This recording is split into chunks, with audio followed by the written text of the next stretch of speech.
Hi guys, welcome back to Let's Play. Let's get the last chapter started. Previously during the investigation, York, the other me, my other personality. There are some things in this world that must be extracted, no matter. York, I'm sorry, Why can you cause me pain? A red tree! York and Zach. Finally, I understand. You two really are best friends. I'm a little jealous. I'm sure he'll make you very happy.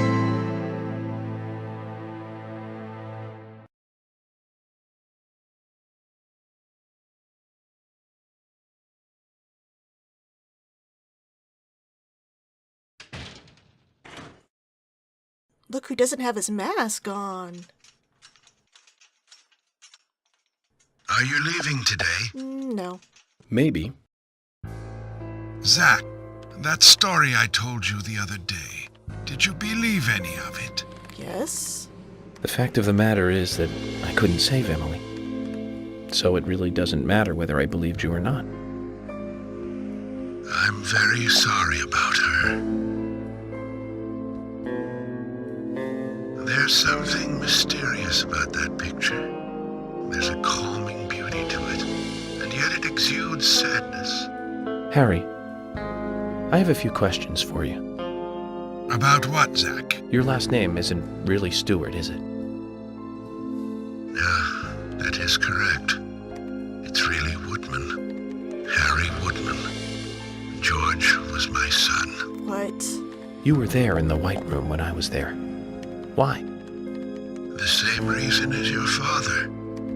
Long, long ago, I too was unable to shoot my wife. What's worse is that I was also unable to kill myself. Which is why I lost both. The woman I loved and my son. My wife suffered from a mental illness, but I still loved her. I wanted to save George too, if I could. Everything was my fault. Yes, it is. If only I had the courage to make the right decision. Emily and the other girls would not have died. But you have put an end to all of that. Wait, your decision was to shoot your wife? I wonder if they are happy. Or, just ditch them? Zach, no need to worry about that. York will guide Emily and the other girls into the forest. You're hella rich. Why don't you just put her in a mental institution and take George with you so he wouldn't grow up to be this maniac? Oh my god. You might be the real villain of the story, Harry. God damn, dude. This is why I really don't like him. Oh, I couldn't shoot my wife, so I just ditched my baby and let her raise him so he could be a psychopath. And then I wasn't upfront with you right from the get-go, so other people died while you were in town. Hey, Michael. Mind stopping the car for a moment? Very well, Mr. Francis Zach Morgan.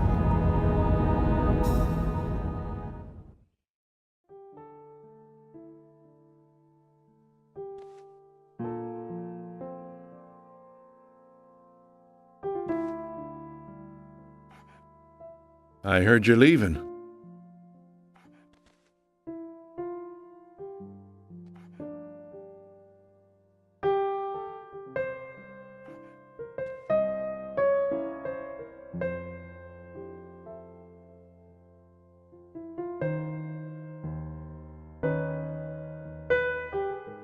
Uh-huh.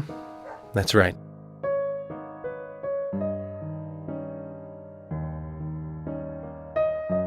It's a shame about Emily, and the other girls, too.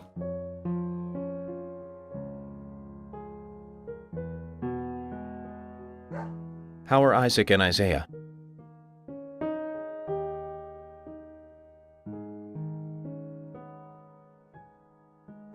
Oh, they're fine. They still don't think the girls are dead. What's wrong with your hat? It's going ballistic.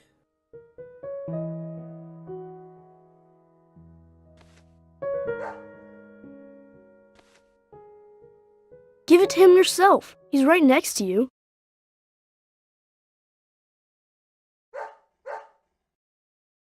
Oh, okay. I understand. We'll do it for you.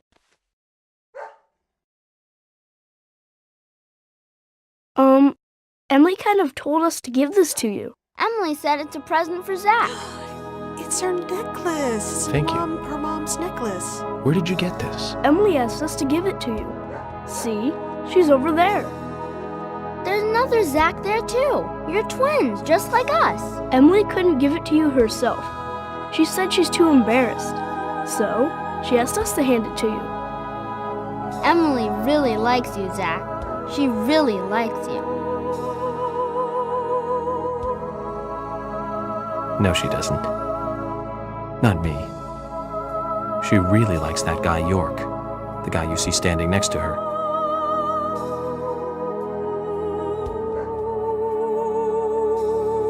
Anyways, you two. Be nice to the girls, okay?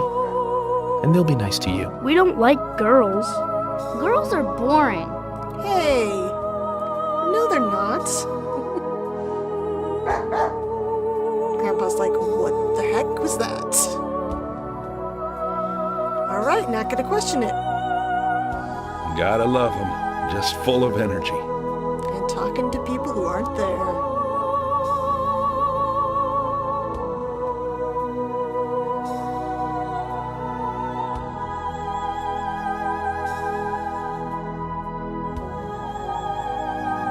Emily, York, sounds like you're both doing fine. I feel better about you two now. And hey, York, I figured out why George carried Anna's body all the way into the woods. It was for them. He wanted Isaac and Isaiah to find her.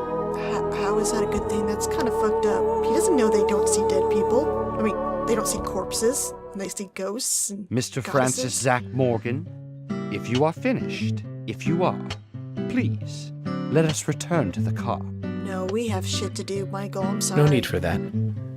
You can go home. I want to take a look around more. Very well, then. I'm sure Mr. Stewart will approve of that. I really don't care what he approves of. Ah, thank you, Michael. All right. There is so much to do in this chapter, guys. We got other worlds to complete, side missions to finish, trading cards to collect, ultimate weapons to get. So much to do, and lots of conversations. First up, let's say hey to Fiona and Usha. Probably remember her for a while. Zach will say the same observations for every person. You know, I won't forget this person, pretty much. Thank you. Me too.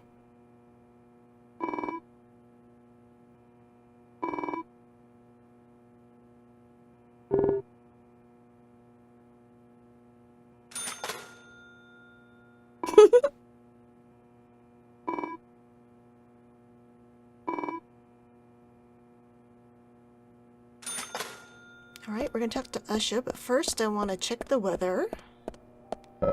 Ooh, perfect. I can get all the clear day conversations done. So he's in the exam room.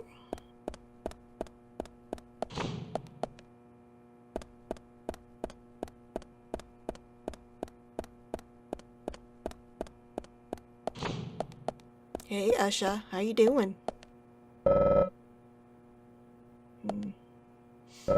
I'll be leaving town soon. I'll remember that guy for a while.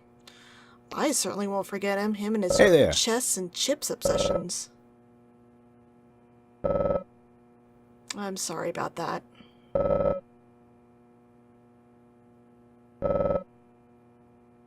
I bet.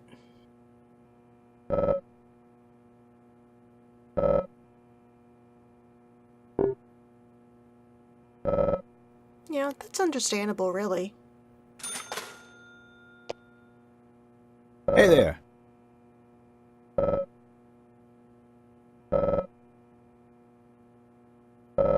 Ooh, what kind? Okay, that's dumb. I'm not interested in that at all. Oh, thank goodness. Oh. I wonder what he's figured out. I think you should figure that out before you go there, though.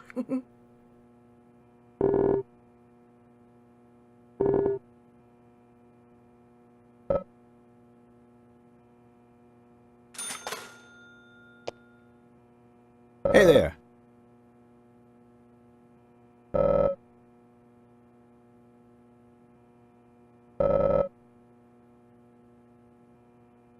Alright, next up we are going to catch Harry and Michael on their way to the A&G Diner. Get their traveling conversation. Yes? Yes, it is. Nice crisp fresh air. No purple gas coming out of the ground. It's great. I will go forth.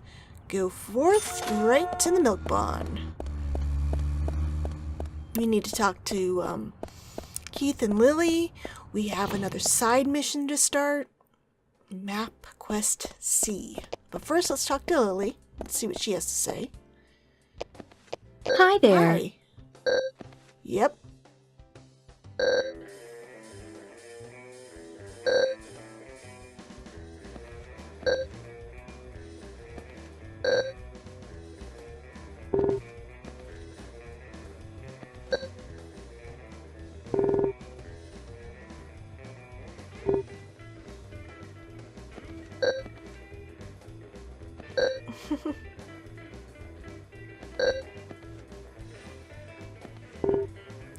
This is kind of a clue that tells you that whenever Zach or York was introducing himself, he wasn't using York, he was saying the name Zach.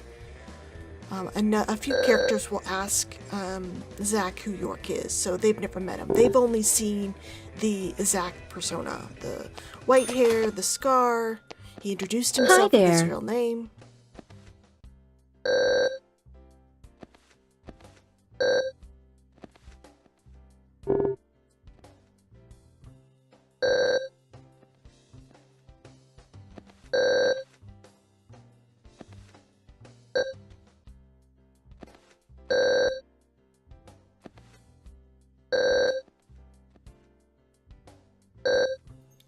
Well, his father ditched him and left him with an abusive woman.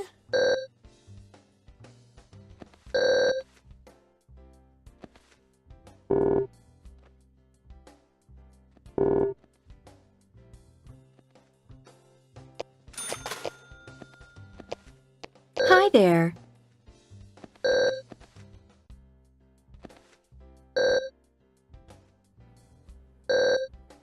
That's good. Alright, what do you have new for sale? I think it's just some bullets. Let me double check. Yeah. Okay. I'll get some more cigarettes. We have lots of conversations to have with the townsfolk, and I need those cigarettes to move forward time.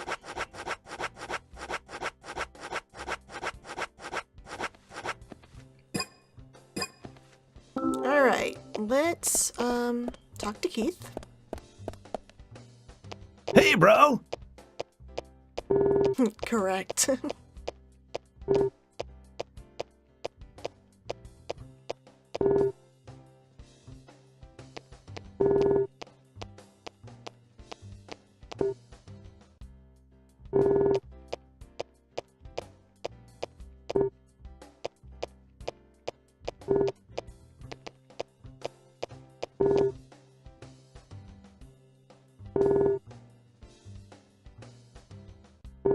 Fake rock, okay. George is such a poser, guys.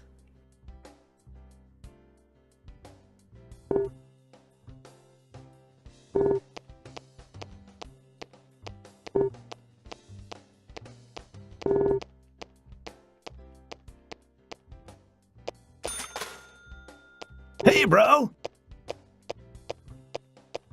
Wait, you just said you couldn't believe the sheriff was ruling from the shadows. Okay.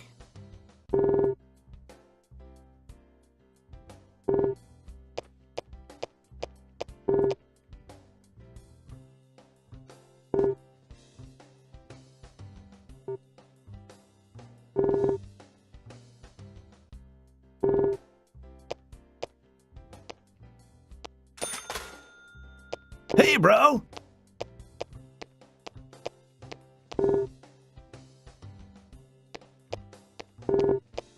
I assumed you disliked him as a friend. I didn't think there was anything strange, dude.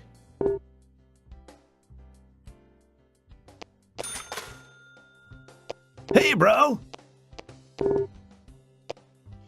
Alright. Yeah, the bullets and the map are the only things new that he has, so let's go ahead and get map quest C, our last map quest. Hey, man. That map you just bought. It's the map to get to the Greenvale Central substation. It's down by the Emerald River, owned by a company named Darius Incorporated. It's there to supply extra power through hydroelectricity. Cool, huh? But it hasn't been used since a certain incident. The name of the victim was Laura Palmer? the only daughter of the rich Bartons who lived down by the lake. One weekend morning, the man of the house, Alex, was awoken by the screams of his wife. When she calmed down, she told him that Laura was gone. Alex did his best to calm his hysterical wife and started looking for the girl. There were a lot of possibilities at this point as to what happened. But heading out to the garden, he came across something chilling. His daughter's beloved dog, soaking wet, with one of her shoes in his mouth. She drowned. Well, Alex headed for the bathroom next. I would have headed straight for the boathouse myself. Was he confused? Maybe just shaken. He washed his face, his hands, and then he called the police. So he was worried about something else. Oh yeah, FBI, you're hot. The police searched the lake for like 10 days, but they didn't find Laura. The search was called off, but some people started to doubt that this was a simple drowning. 31 days after she vanished, Laura showed up in a most unexpected place. There was a massive power outage after a night of rain. Laura's body was the cause. Oh man, it makes me shudder to even think about it. When a worker from the electricity company opened up the water turbine, there she was, inside, mutilated. Having fallen into the lake, the turbine must have sucked her up. The blood vessels in her eyes had burst, and her nails were ripped off. Her hair was all caught in the turbine, too. It must have been a painful way to die, man. And during the autopsy, signs of abuse were found on her body. That's what the father was worried about. Of course, that led to the rumors that she took her own life. Lost in a maze of abuse by her parents, she chose to give up living. But in doing so, she brought the truth to light. Kinda creepy though, huh? Sad too. You better be careful, Mr. FBI, if you go down there by yourself.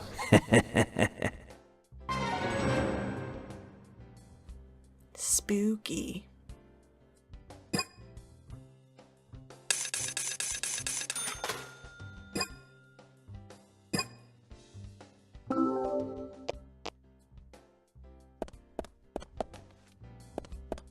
Alright, before I go, I'm going to drop off some weapons so I have room to carry all the new ones I'm going to pick up.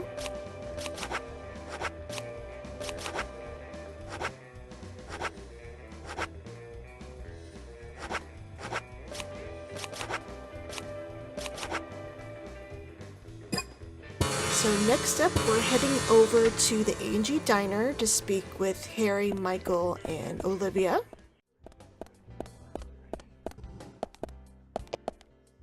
Hi there.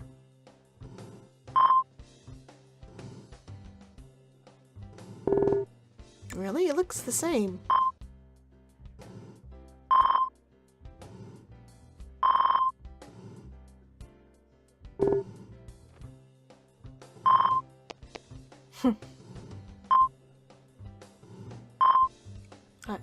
I didn't see it, but I assume you smiled. And I'm happy that you're happy. Hi there. Well, it seemed like he was cheating on you. But but...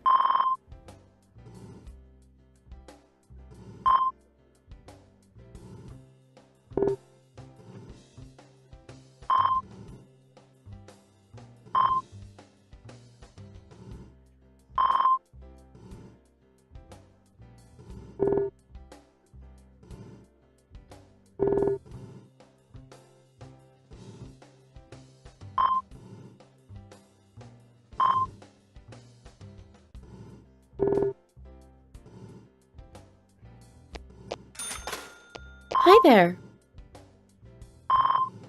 It sure was. So great to see Olivia in such a good mood. Hey Nick, how you doing? How's it like being a free bird? Hey, I'm working here. You can't just stroll into a chef's kitchen. Oh. Then perhaps you would give me your permission to enter. No, get the hell out of here. Hey, I thought we were friends, and I've been back here before, remember? God, he's back to being a dick, isn't he? Alright, hey Harry, hey Michael. Yes?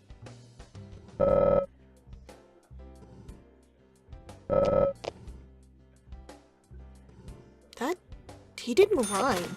What the hell, Michael? Just don't go in his kitchen, he'll yell at you.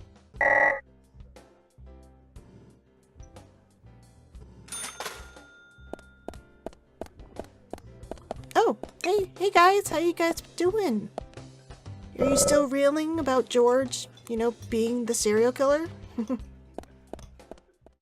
Alright, so we have 4 Otherworld replays to complete in just this one chapter. But unlike earlier ones, these replays have tons of honor, a trading card, and more importantly, a special weapon waiting for us to pick up at the end of the level.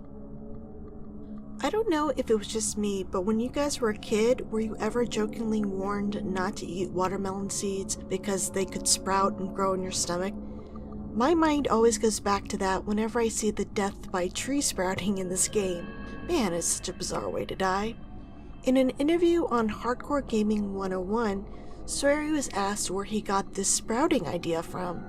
He explained that while writing the scenario up, they were determined to kill a person using the red tree, and he even filled an entire notebook with different ways he thought people could die from trees. In fact, I think we can see a few in the Swery's notebook section of the official visual companion. While going through all the sketches made, the team chose the ones that they thought were most interesting, and eventually the idea became Death by Sprouting. During the Good Life Kickstarter Ask Me Anything stream back in May, Swery revealed that the Deadly Premonition red seeds were designed to resemble kake no tane, one of his favorite Japanese snacks. I'm sure I probably butchered that pronunciation, but this is what they look like. It's a soy-flavored Rice Crisps mixed with peanuts that comes in a variety of flavors, mostly spicy from what I see. The popular ones are pepper or wasabi flavored. This snack is usually available as a bar snack and usually consumed with beer. Given how much Swery enjoys beer, I'm not surprised that he likes this snack so much.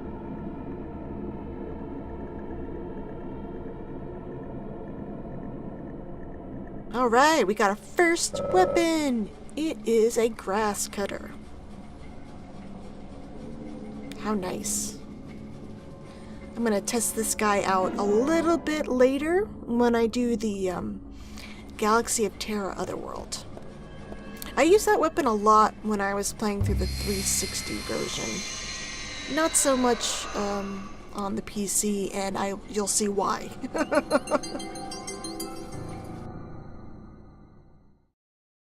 Let's go ahead and head over and talk to the twins and Grandpa.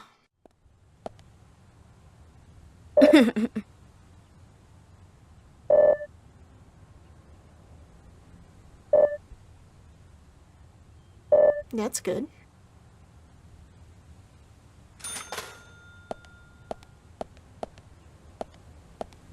Jim is still hard to get his talk button. God.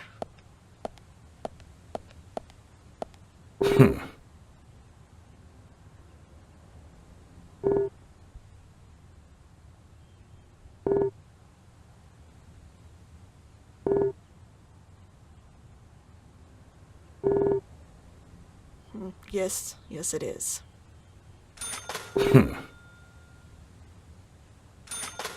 Alright, and they have something else to say at lunchtime, so I'm going to go ahead and move time forward.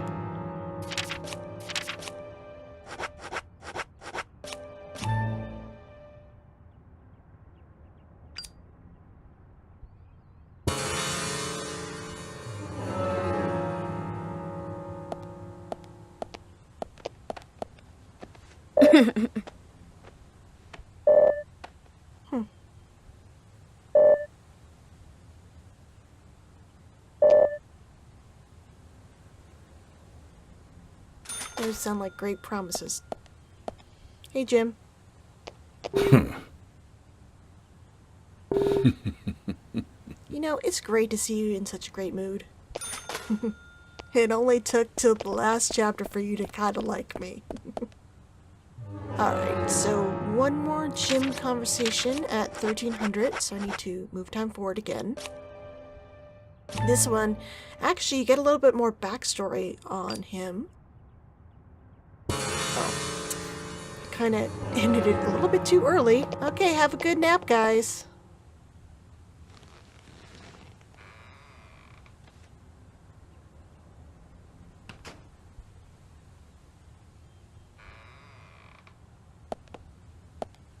Alright, what are you reading? Oh, okay, Liar's House.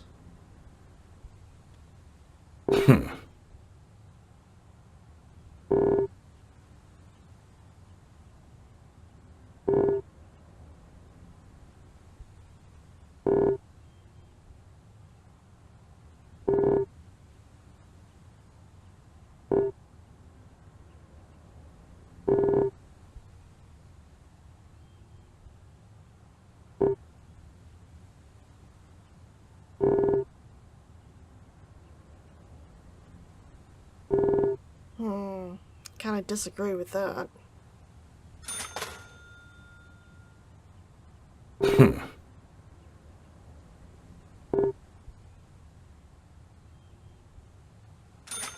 Okie dokie.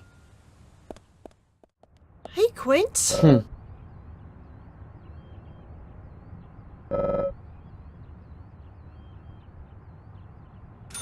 Alright, let's go inside and talk to Sally, see how she's doing.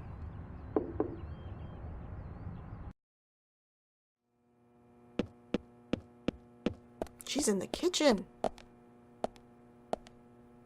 Hey, Sally.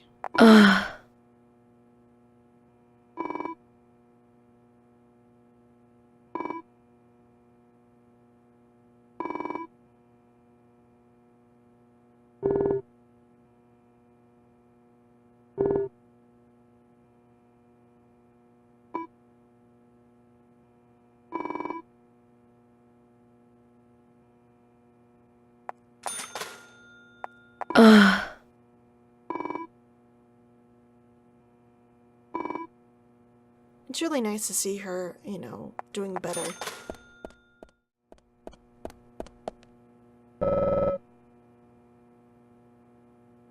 Hey dude, how are you doing? With your boss dead.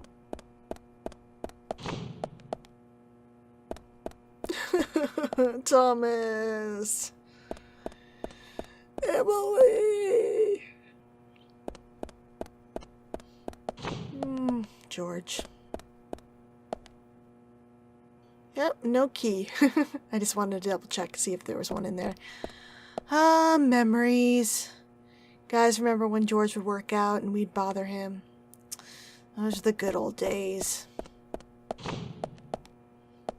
Hey guy, how you doing? It must be tough with all the top brass around here being dead and all. You lost your seatmate, Emily, and Thomas. You guys don't look too stressed out, though.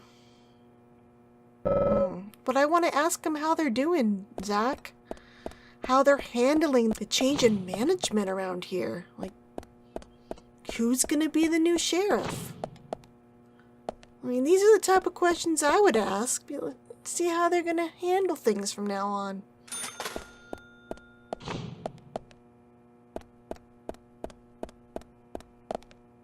You guys are still doing your same old thing here. So not a lot's different in here except for the fact that really there's no one that Zack can interact with. But there is one small change down here in the cells.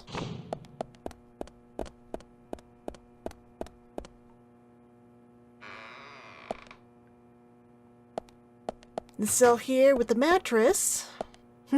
There's some crime scene tape on the secret door. And that's the only change. Now let's go on and complete the Sheriff Department Otherworlds.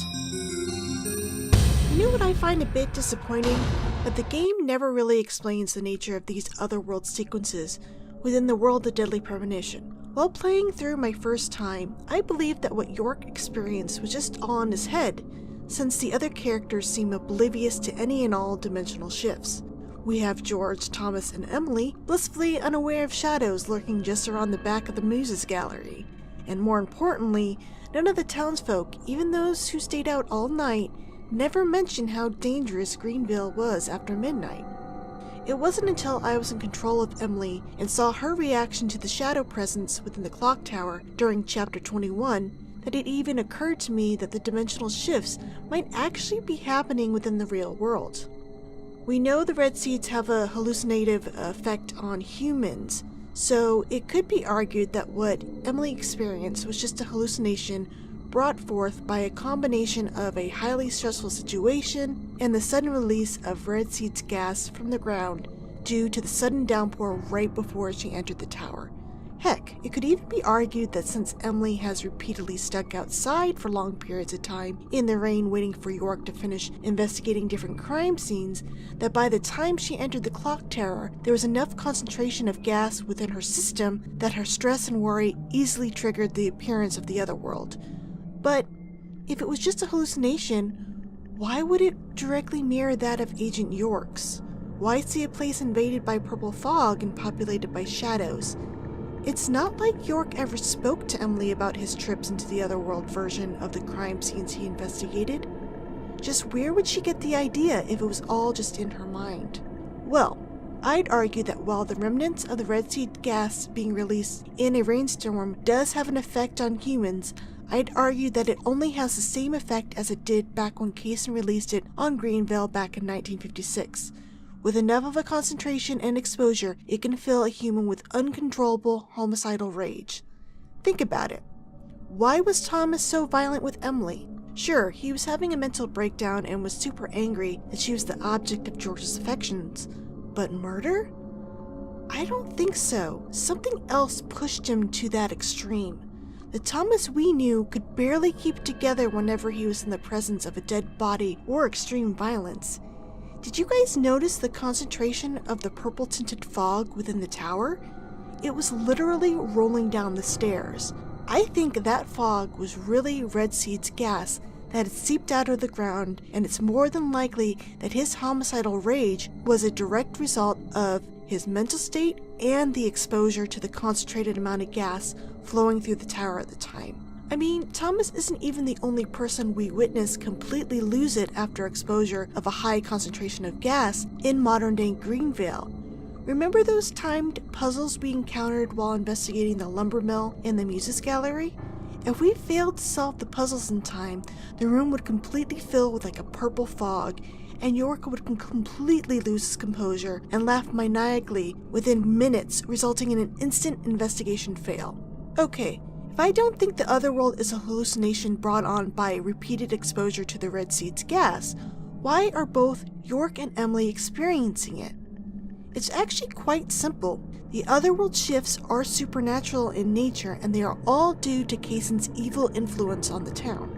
Kaysen is an agent of the Red Tree, and in this game is a representation of pure evil. At first, it appeared that York was just Zack's alternate personality, but given the events of the last chapter, it's pretty clear he's more than that. York appeared directly after Kaysen's attack on Zack, and I believe he's actually something supernatural, like maybe a good force sent down to counteract Kaysen's evil influence on Earth, like mankind's guardian angel, or maybe he's an alien who can only interact with humanity and counteract Kaysen's evil through a human host. I don't know. If we view York as a supernatural entity and not just an alternate personality of Zach's, it also helps explain how he's able to separate himself from Zach and enter the afterlife with Emily. It would also make sense that someone who's already otherworldly would be able to both see and traverse other supernatural dimensions typically unseen by the human eye. In fact, did you guys notice how York never seemed to be surprised at the sudden and demonic changes his surroundings took during the investigation? His calmness right from the get-go has me thinking that it wasn't the first time he's experienced a similar dimensional change during an investigation. This could also explain York's weird, superhuman profiling abilities in which he can actually witness snippets of a crime just by exploring a crime scene. Since he's a force of good, it would make sense that he would be able to maybe physically see where an evil event has taken place. Maybe for him, it comes in a form of a deterioration of a place, and it helps make clues easier for him to spot. I don't know, this is just me guessing. What is surprising, however, is his response to being attacked while exploring this alternate realm. He made a strange comment to Zach in the prologue chapter of the game that he's never been attacked directly before, which has me thinking that even though dimensional shifts isn't new, battling with supernatural beings within one certainly is. This combative change has got to be due to Kaysen's evil influence within the town. Take a look at the shadows we encounter throughout the game. The shadow trading card describes them as a dead body possessed by an evil spirit. I don't know about you guys, but given the style of dress, these shadows look like they could be representations of Kaysen's victims from the Red Sea gas attack all those years ago. I think they are the restless spirits of the attack being exploited by Kaysen and is some sort of, I don't know, spiritual defense system against anything that might challenge his evil control of the town. Like, once Kaysen arrives and York continues to get closer and closer to the truth, it seems like this evil is forced into overdrive. We're constantly being thrown into these otherworld situations. Kaysen's end goal has always been to spread human misery. He even appears to feed on it as well, so it would be in his best interest to prevent York from stopping George's killing spree. Kaysen was standing right outside when Emily entered the clock tower, so I believe he used his supernatural powers to obstruct Emily's path up the clock tower with shadows and then fed off Emily's fear, all the while keeping York out of commission long enough for George to finish the bullshit ritual. If he ended up being successful, it would have been misery all around for all the humans involved. I would love to hear everyone's thoughts on the nature of the other world. Am I way off base? I don't know. Let me know in the comments. What's your idea?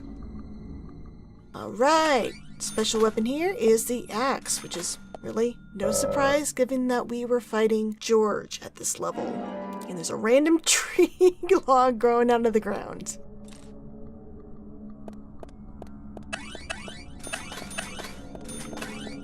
Alright, I think I got all the agent honor, at least I hope I did. Alright, let's get out of here.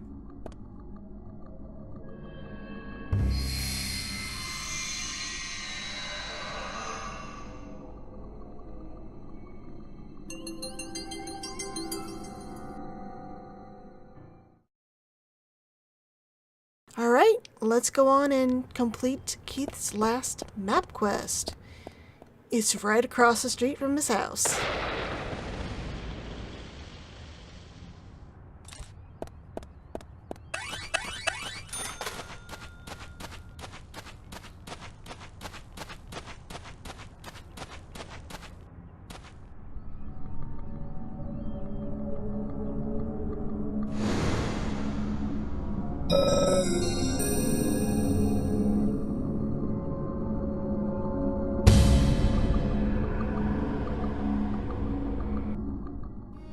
So during this map quest, we get to refight all the bosses of the game back to back. Woohoo! And if you die once, you get to start all over again.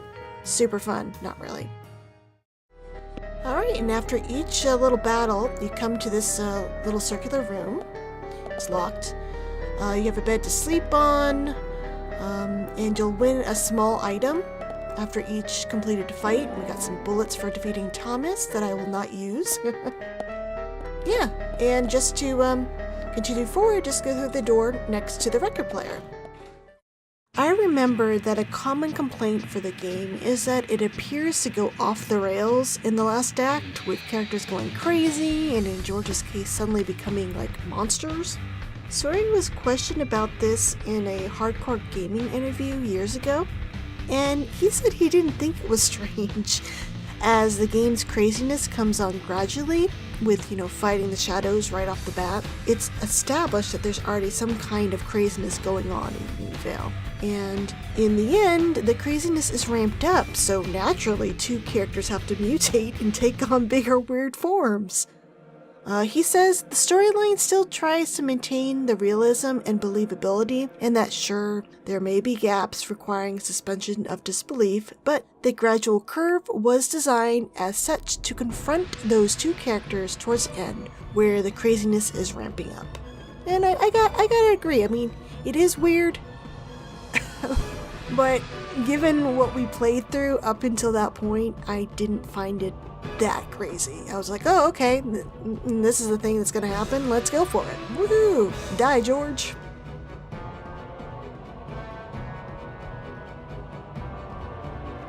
So, Kaysen appeared to be super close with the twins throughout the game, and I'm super curious what his endgame with them was.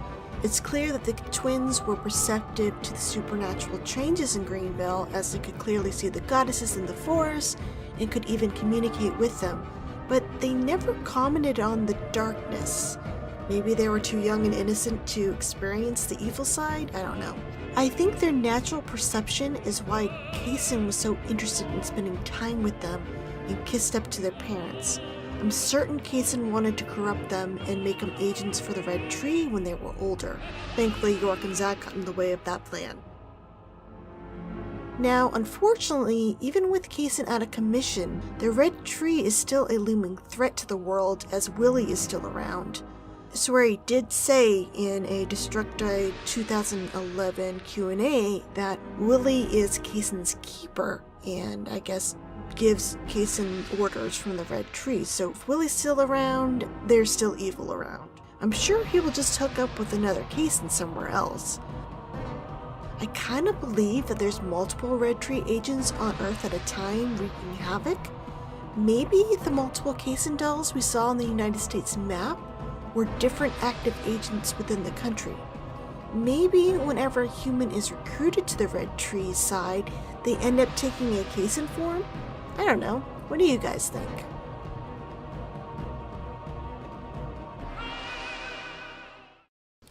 And finally, we've completed it. Do not enter that glowing little circle. Your prize is on that table over there. We got an RPG! Fuck yeah! And if you leave without picking this up, you'd have to redo all of those boss battles. So make sure not to leave before you pick up your prize. Because he doesn't ask you, are you sure? You just leave. Okay, now with that out of the way, we are going to actually drive around and get the last two driving conversations of the game. So we're going to drive over to the hospital.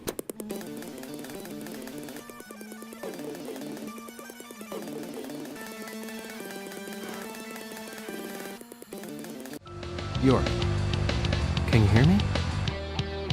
I'm a little jealous. I'm all alone on this side now. But don't worry, York.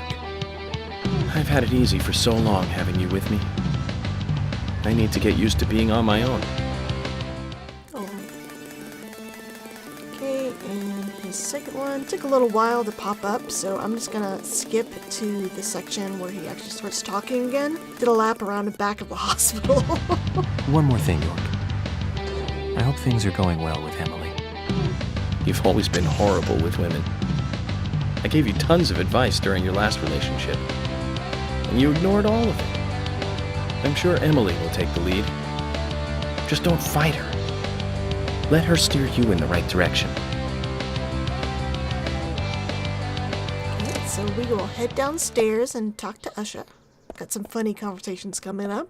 Hey there. Really? Good for her.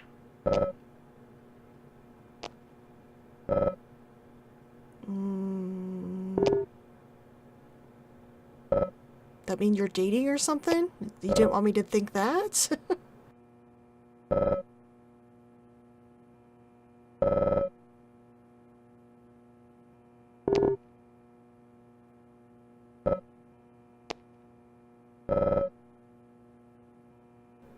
I like how Zach is giving the doctor health nutrition advice.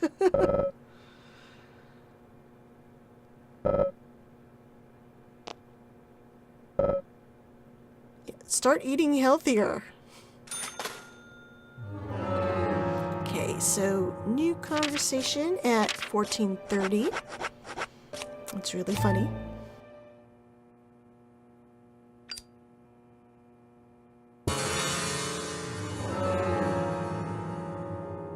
Hey there.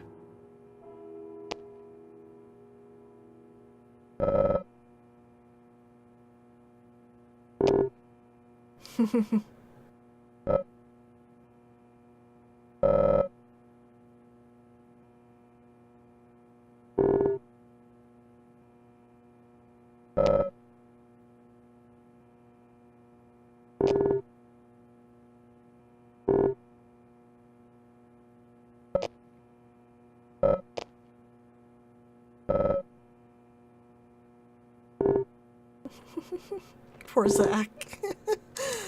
Oh. Hey there. No, I'm not. Really? Hey, you won't be this busy again. Be happy about that I can't play you in chess. Damn, he's pissed.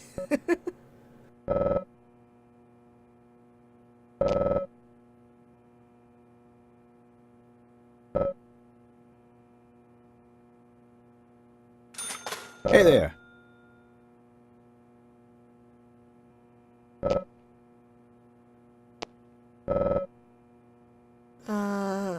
Can't make that promise, dude. Okay, let's talk to Quint and Richard in the trailer. Hey. That's good. I've been really worried about him. I mean... So depressed.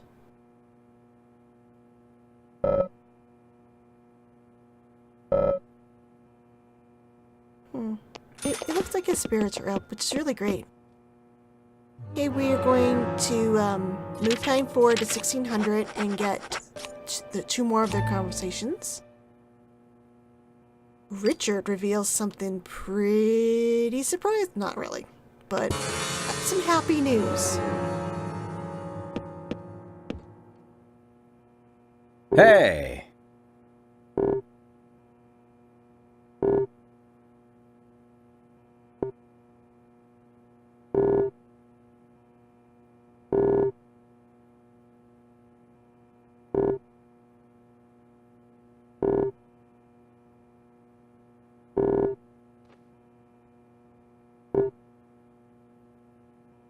Sally and Richard are having a baby. Though it is kind of problematic that up to this point Sally has been drinking like a fish, but they do seem happier, so I'm happy for them. How's Quint doing? Is he happy about having a new half-brother or sister? Let's find out.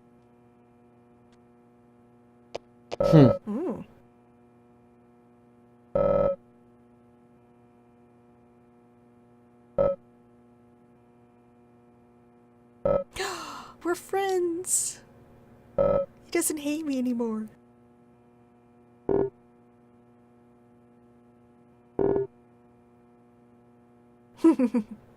That's right, Quint.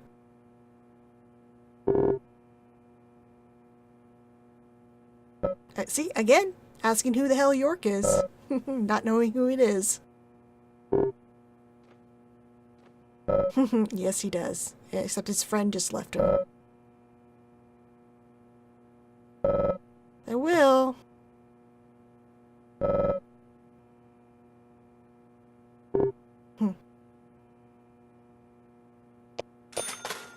I think that's sweet.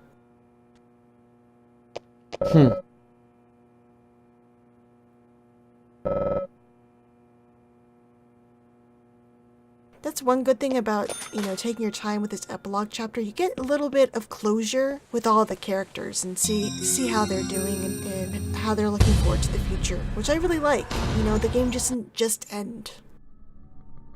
One of the things I often hear from fellow fans is that once they finish Deadly Premonition, it still remains in their thoughts for days, weeks, and sometimes years after completion. And this is exactly what Swery hoped for when he created the game's storyline.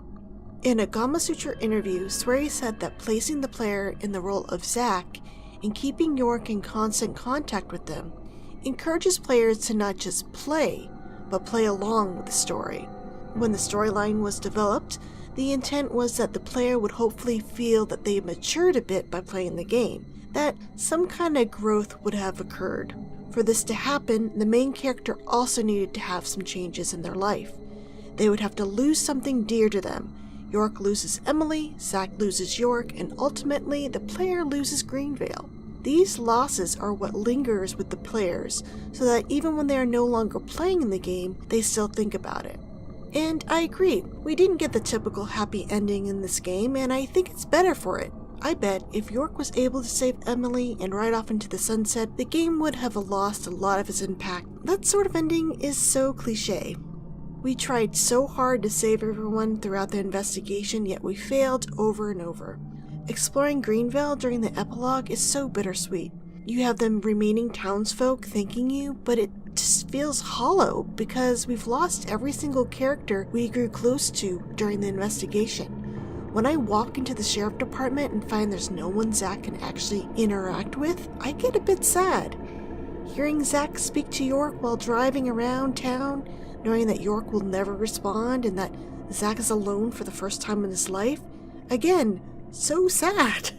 I think it's part of the reason why I find myself replaying the game so often, and I became determined to find all the optional conversations, since I was able to spend more time with all the characters we lost along the way. What do you guys think? Do you think the game would have been better with a happier ending, or do you prefer the one we have now?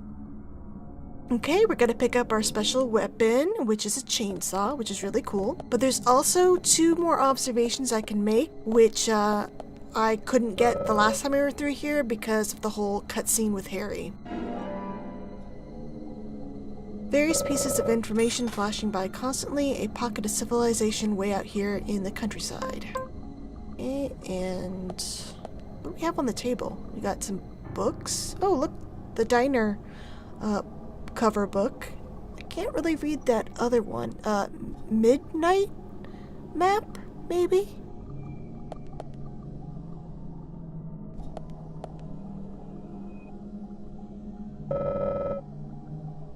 Okay, there's one more.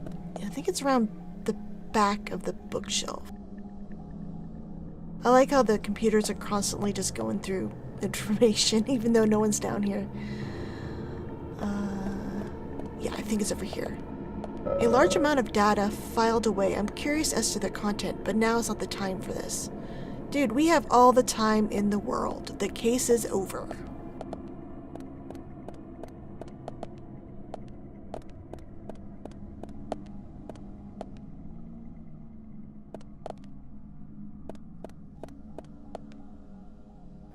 Television screens. I just want to take a closer look because we didn't really get a good look at everything while we were down here before. Okay, I think that's it.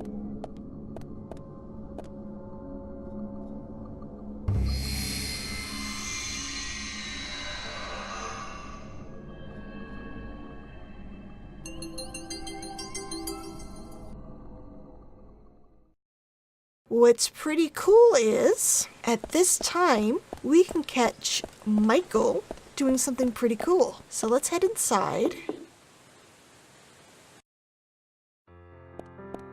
Is that a piano here? Yes! It's Michael playing the piano. I thought that was kind of cool. Though, as soon as I talk to Harry, he'll just stop playing. So I'm just gonna let it play for a little bit. so you enjoy it.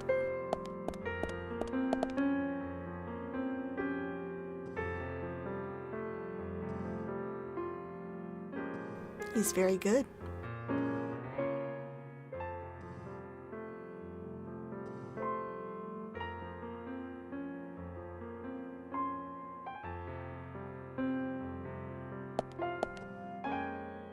Okay, let's do the Greenvale trivia. Zach, you don't feel like leaving this town yet, do you? You're right. Something's making me want to stay a bit longer. Well, since you gave me a visit, why don't we play a little game? A game? A simple game. You don't have to go anywhere. I'll ask you multiple choice questions about Greenvale, that's all. Would you like to give it a try? Sounds like fun. Then let me know when you want to get started. I want to get started right now. I don't think you can stump me. I am a Greenvale expert. I think he has about like 20 questions. They're just, various things about the characters and their manners. All right, then. These questions are about Greenvale. Are you ready? Hell yeah. First question. That's easy. It's 2000 to 0600. Well done. But how about this next one? Second question. Oh, obviously it's James and Bond. Just kidding. Arnold and Sylvester. Impressive. But can you answer this one correctly? Third question. That's easy. Kaysen, because the diner was closed. That question actually gave me a hint that Kaysen was there to talk to on a rainy day when I was first playing. I had no idea he had lunch with Polly before then. I thought it was just Diane. Answer these consecutively. Perhaps it's just a sign that I put too much heart into my work. Perhaps. But you must control your feelings, your desire to stay. You're right. At this rate, I'll be here forever. Well then, I shall give you your prize. Here, take this. Why do you have a card of a young me? That's kind of creepy. You can leave this town in our care now and follow your own path. Okay, will do. Now with his side mission done, we are going to start Michael's. But I have to get him away from the piano, so I'm going to move time forward to 1700.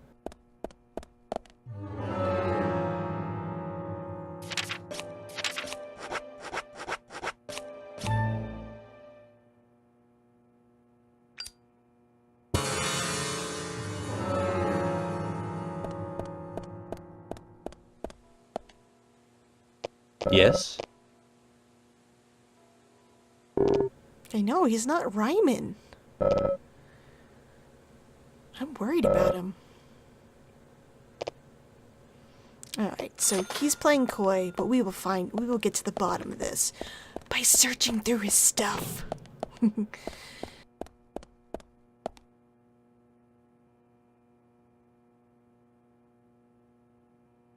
What's this random book? It says diary on the cover. Let's go pick it up and read it.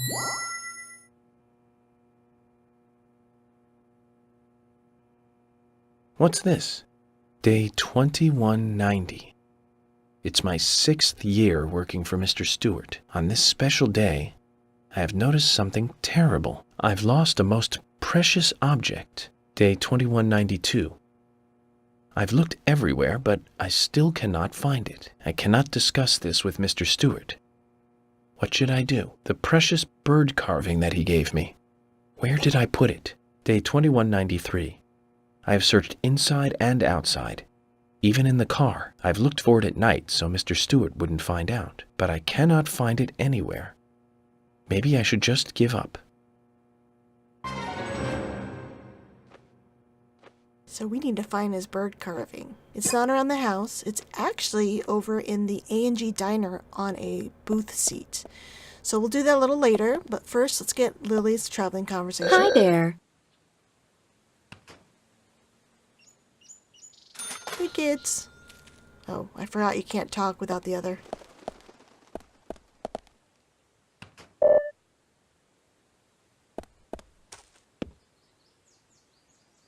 we will head inside and speak to Jim while he's making dinner.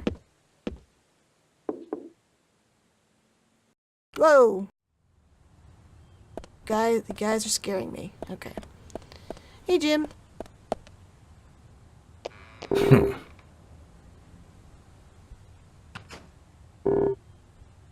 I hope so. York will keep the peace. Alright, let's go over... Okay, they're blocking the door. Let's go back to the Angie Diner and pick up the carving. Looks unfinished. It's funny it got there when they're never sitting in that booth. They're always over by the payphone. And there... I think there was a mistake there. You could see one of the eyes had a little crystal in it.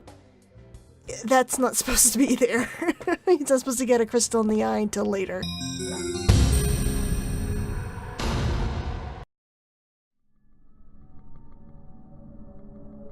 So, in this other world, we are going to try out all the new weapons we've picked up.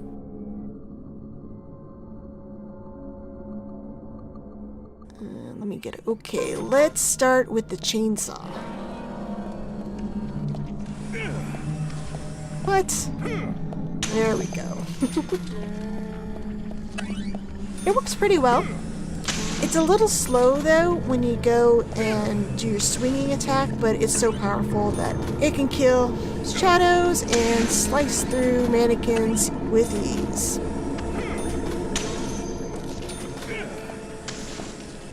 So it's a pretty useful weapon to get.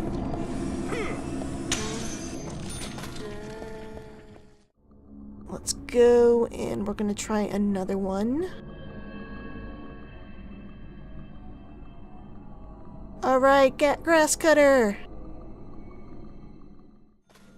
So this is the reason why I do not use this grass cutter during the game. If you kill a shadow,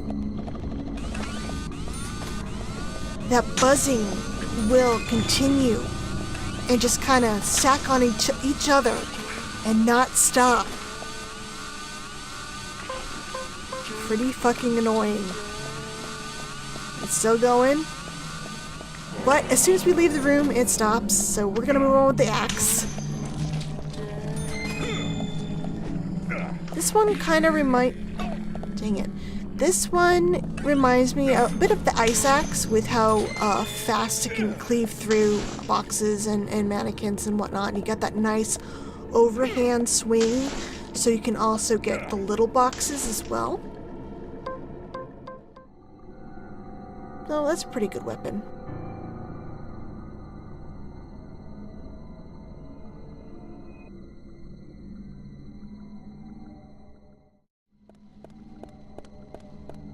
And check it out, it's still making that fucking buzzing noise. That's why I don't use it, at least for the PC.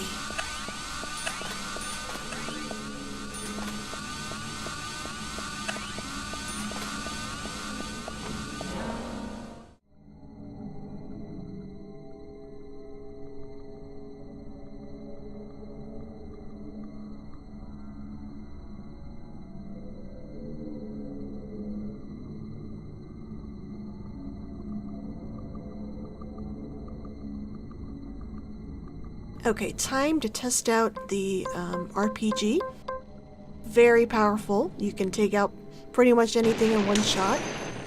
The only drawback is if you're too close and it explodes, you're going to hurt yourself a lot. And there's 3 rounds. It's really effective in taking out a bunch of boxes and mannequins at a time. And of course, the wall crawlers, crawling shadows, they can die in one hit. But again, there's a risk because if they're too close to you when you fire the weapon, it will explode on Zach. Pretty fun to use though. So, did you guys ever wonder while playing why the developers decided to make York compliment his shooting all the time? Bullseye. Great. Nice shot. I mean, I know he's a weird dude, but that's really strange behavior. Well, I think it's supposed to be a hint that it's not York doing battle. It's actually been Zach the entire time. This theory of mine stems from another strange comment York made to Zack during the prologue chapter. After profiling, he tells Zack that he will let him handle the shadow meet and greet, which translates to shooting them in the face.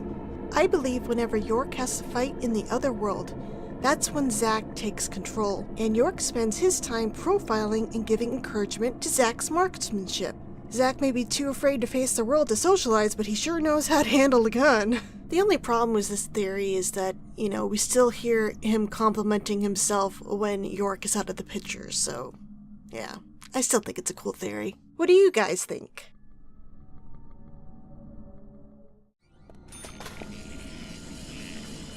I hurt myself earlier, so I'm going to try killing a crawling shadow with the RPG one more time. Boom! And that's it. The most powerful weapon I think in the game, but it is kind of unwieldy to use. I mainly use it when I'm replaying other worlds and need to take out the crawling shadows. Oh, and it's fun to take out a dog too.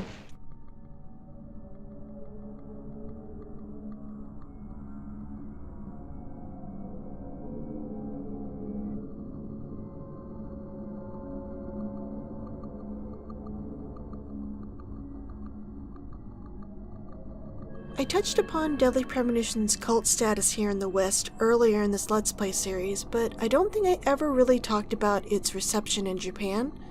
Unfortunately, the game didn't do too well. Swery told a crowd at Bit Summit in 2015 that despite its cult status abroad, Deadly Premonition bombed, selling only a few thousand copies in Japan. I kinda wonder if its dismal sales had to do with the game's price point over there. It was a budget title here, but in Japan it retailed for 8,000 yen, which is about $80 back in 2010. But even with Deadly Premonition's eventual cult status here in the West, the initial negative reviews and reactions were a bummer for Swery, but he felt it was still important to hear people's feelings on it. In a 2013 EGM interview, he explained that when you have people who bought the game and who were spending their valuable time playing it and beating it, that their feelings should be heard, and if for some reason the game made a player give up, it's part of his responsibility to hear their complaints. I think that's a really good attitude to have. I mean, you aren't going to please everyone, and you can use the feedback to improve on your next game. What I did find really sad to read, though, was Swery's recollection of his mindset after the first negative reviews rolled in a Gamasutra interview. Apparently, after the IGN review, someone had uploaded footage of the final battles and were mocking it before the game was even released in Japan, and Swery felt awful. He said that the low scores and mockery was a real low moment in his life. By the way, I tried to find this video, but I had no success. Swery apparently felt so bad after the initial backlash that when he did start receiving tons of positive comments and messages from fans via Twitter, he immediately thought people were just teasing him. Man, it just breaks my heart. I'm so glad he knows better nowadays.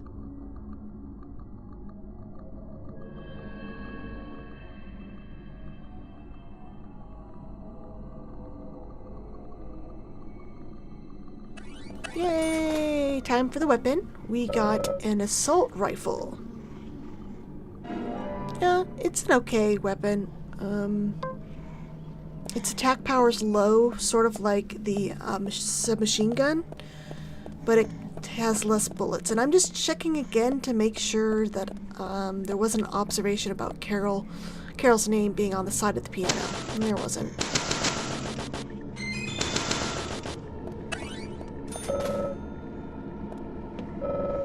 So it's an okay weapon.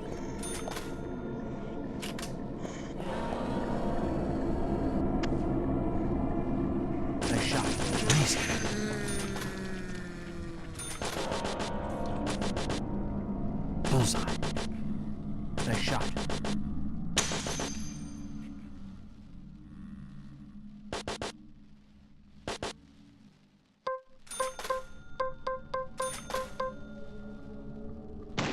Clear away the boxes with my RPG.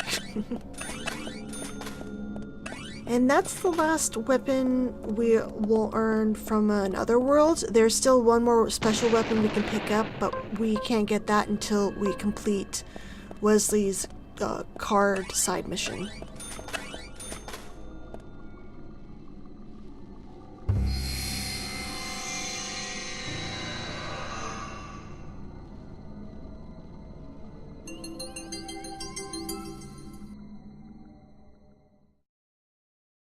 Okay, we're going to see Keith's traveling conversation over at the milk barn at 8:30.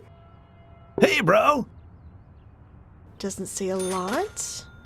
Let's go ahead and talk to Wesley.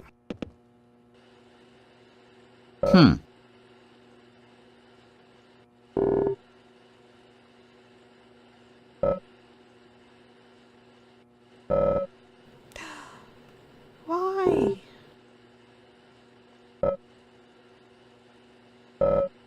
Aw, I'm sure I'm not.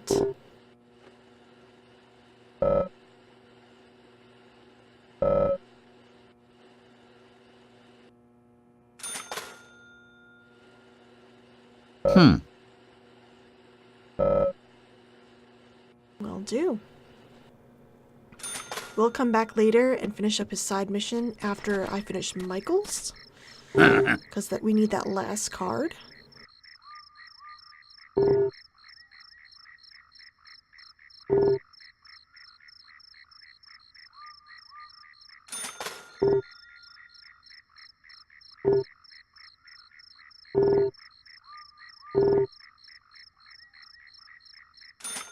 Lysander does have a new car for sale. It is of Harry's car from the flashback.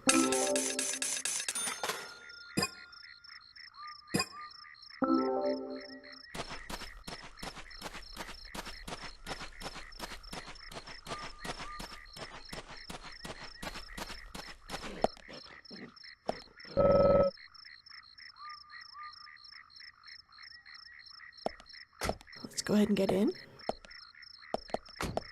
I do like how this antique car has a GPS system installed. And it plays the Otherworld battle music. That's not creepy. It's pretty slow though. I don't think it's one of my favorites to drive, honestly. But we're gonna use it to get over to the graveyard and speak to Brian. So I forgot, Zach has two other little snippets of talking he does while he drives. Here's one of them. York. Oh, nothing. And there's another one I captured a little bit later.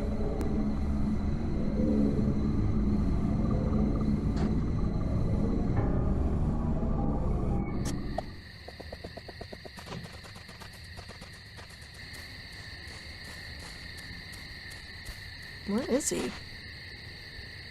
Brian! Oh, there he is. Hello.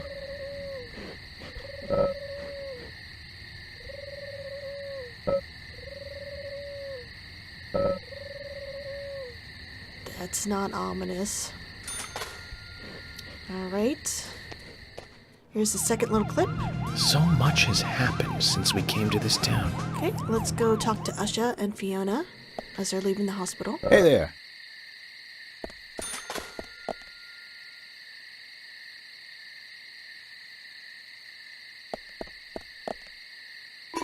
Okay. Time to complete Michael's side mission. You can only complete it if he's alone in his room. If not, this is what he'll say. Yes?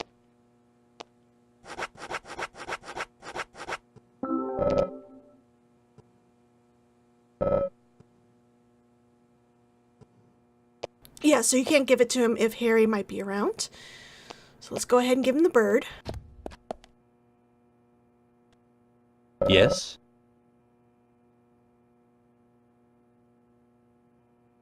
Actually, let's give him a card.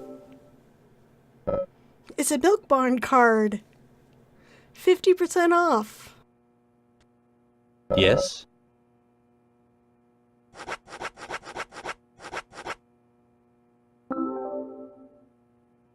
Mr. Francis Zach Morgan, this is... I'm sorry, Michael. I just had to read your diary. How very impolite of you. I know, right? I'm so shocked. I'll stop rhyming for now. Where did you find this? In the diner, Michael. You were only able to look for it at night, right? Diner, of course. It must have meant a lot to you. But why does it have no eyes? Mr. Francis Zach Morgan, Mr. Stewart gave me this carving the day he adopted me. It was an unfinished carving, made by Mr. Stewart himself. When he gave it to me, he said, "When you grow up to be a fine man, as a son I can be proud of, I'll give you the eye parts to this bird, and then you can finish the carving yourself." I'm far from receiving the eye parts if I'm losing the bird itself, and I'm far from being a son that Mr. Stewart can be proud of. Michael! Mr. Stewart! Let me give you these. These are the eyes for the bird. Have you forgotten my promise? What a fine son you turned out to be. But It's okay, Michael. Objects are not important. It's your heart that's important. That's what I wanted to teach you, and you've learned it well. I'm proud of you. Thanks to Zach and York, we can stop our act now. You and I need to be a team and steer this town in the right direction. Mr. Stewart. I had a feeling you would bring the carving back. Thank you. Amazing. He knew exactly what was going on all along. Mr. Francis Zach Morgan, you've been very kind to help me, and I appreciate it very much. Thank you. With this card, we can complete Wesley's side mission. No problem. Look after your father, okay? I'm sorry, but Harry is such a fucking dick. He made his new son work for him and then had him have to prove himself to him to get his love. Ugh. Yes? I'm gonna ditch my first son with an abusive wife and let him fend for himself, and then I'm gonna get myself a new son and make him serve me like a servant until I feel he's man enough.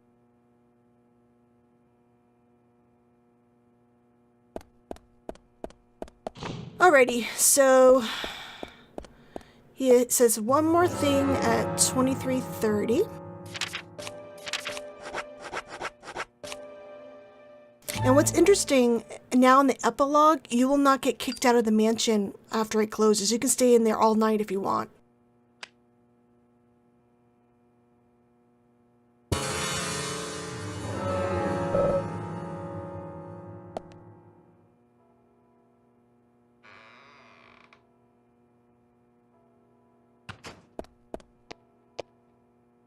Yes?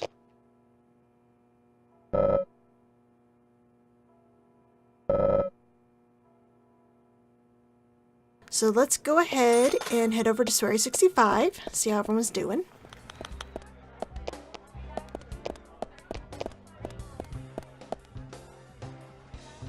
Hey!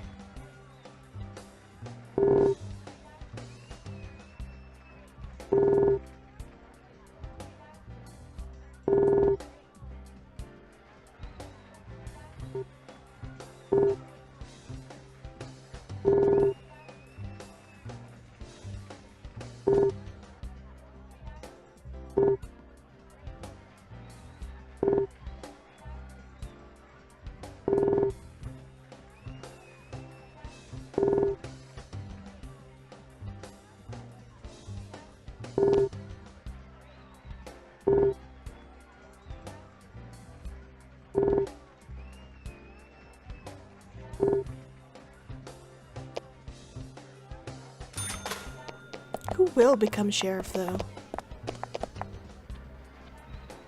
Hey!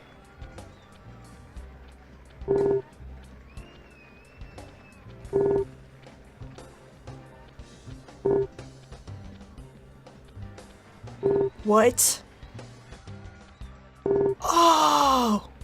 Oh, the That's not the right reaction, Zach. That's fucking creepy. George tells him not to give Emily alcohol, and he does it. I hope she didn't pay for the alcohol, like there's alcohol in that. I didn't think George could get any creepier, but here he is trying to dictate what she does outside of office hours. Oh, okay. Besides that creepiness, now we get to figure out why the bar is named Story 65.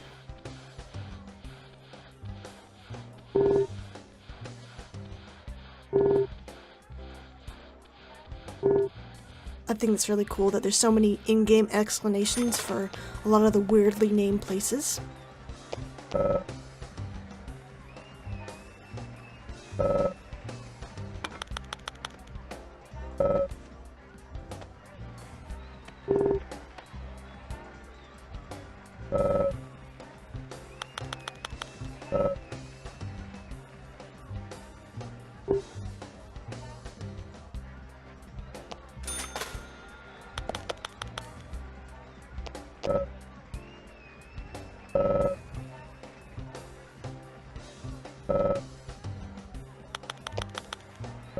That's good. Are you gonna accept their new baby?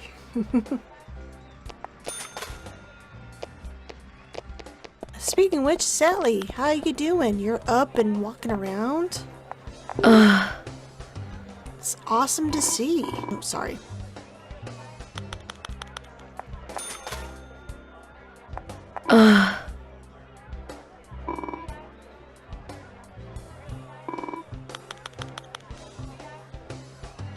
It's so nice to see her not crying over a bottle of beer.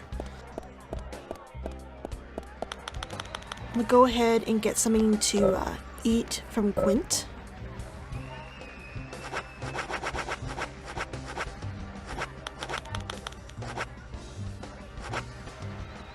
Buffalo wings. Now we're gonna go to Panda Bear next and complete Wesley's side mission now that we have 64 trading cards.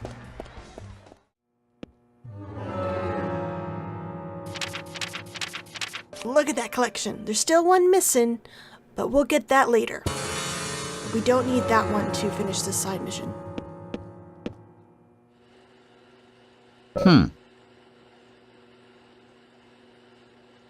You found new cards? Show them to me. 64 cards. That's a full set. I never expected to be able to see a full set of these cards. I appreciate you showing them to me. Here's a little something, as promised. Gives us a fucking lightsaber. That light sword was a top secret weapon developed by the U.S. Army. Just read the manual before trying to use it. Hold on to it, okay? We're Jedis. And thank you for showing me the full set. Thank you for giving me such a cool weapon. We are now officially done with all the side missions of the game. But before we go on, I'm going to pause here for a moment. Guys, I can't praise this game enough for the amount of thought and detail the developers put into this game, even stuff most people won't even see. If you wait to start or complete certain side missions until this chapter, Zach's dialogue will actually be different than York's. If that's not enough, Jeff Kramer even speaks a bit differently while playing Zach. He sounds softer and at times reacts with a bit more wonder and sometimes even sounds petulant, just like a child. Which is not surprising given that this is really the first time he's talked directly to people since switching places with York back when he was 6 years old. Here are all the dialogue changes I was able to find. I will play Zach's version in full and then York's different dialogue immediately after. It's really cool.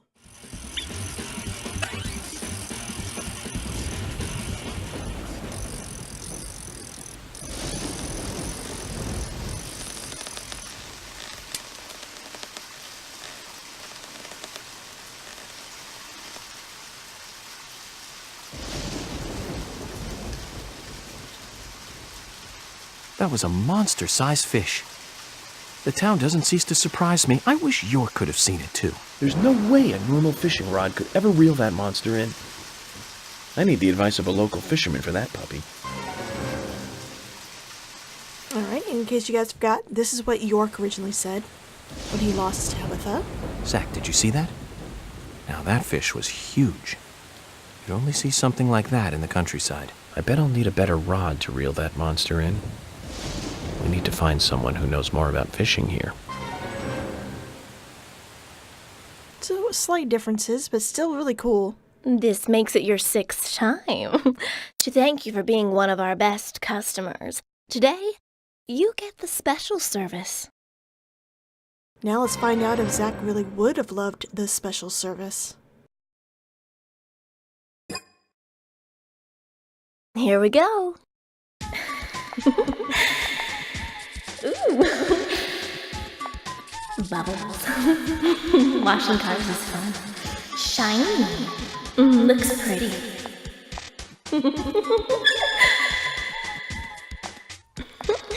All through.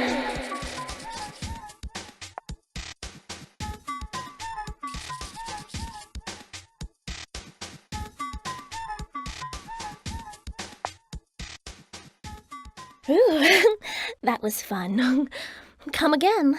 I'll give you the special service every time from now on. See ya.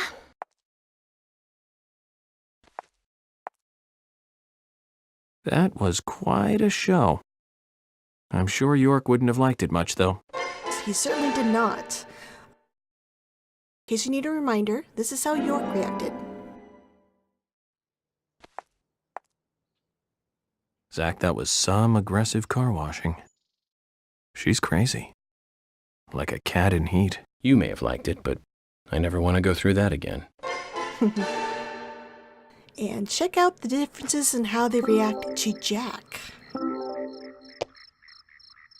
Jack, here's the Ben Franklin you wanted. Give it to me.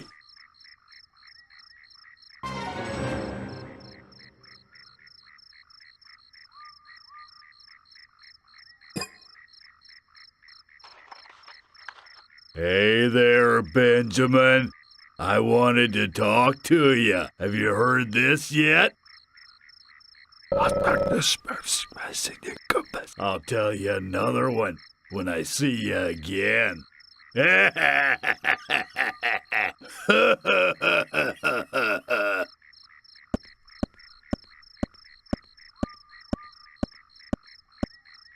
piece of info from Jack just might come in handy. Zach, did you see that? It was as if we weren't here. I wonder what that was all about. Did it make sense to you? I really liked how Zach was like, hey, great info. And York's like, what the hell? And this is when you complete his side mission. Let's see how they'll react to news of York's car being available. Today's a big day. I'm one lucky fella now, ain't I? Thanks to this monkey in a suit, I got 10 of you now. Makes working for an honest dollar look pretty bad now, don't it? With this green, I'm gonna get me a new muffler.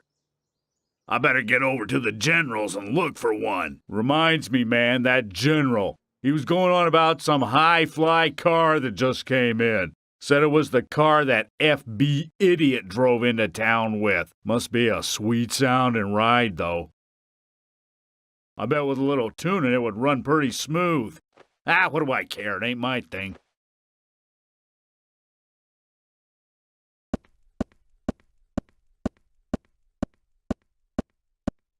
So the car that York drove into town is at the general's junkyard. I gotta say, I think York was a little bit more excited with this news. And this is how he reacted. Zach, I think I understood what he was talking about. My car is at the general's junkyard. Let's get over there and see if we can get it repaired. I don't care what it's going to cost. That car has sentimental value. And speaking of which, this is what the reactions are to having the car fixed. They both tell slightly different stories about what they did when they got the car.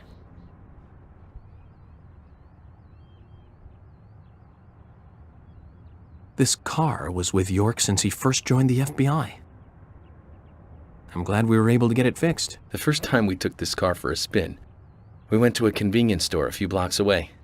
I remember we drove so slow. I wonder what York would say if he saw us with this car right now.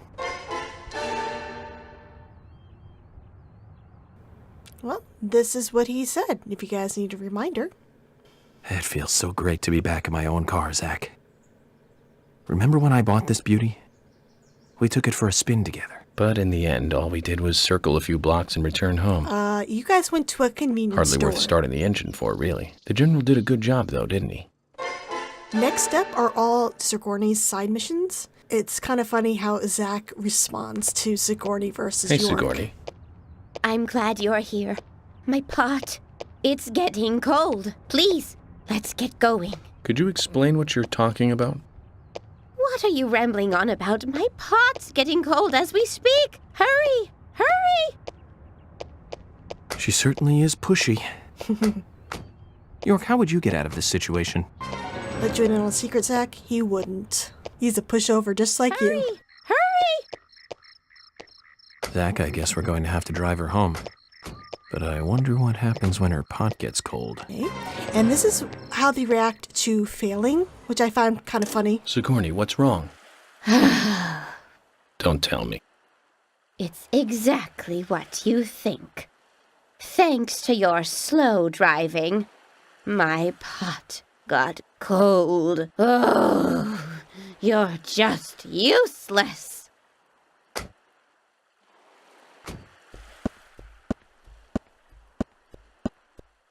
I didn't expect her to get that angry. She must take her pot very seriously. I thought that was funny. And this is how York reacts. I give up, Zach. I also forgot to ask what's in the pot, too. Like, Zach's like, oh man, she's mad. And he's just like, man, I gave up. I want to know what was in the pot. Hey, Sigourney.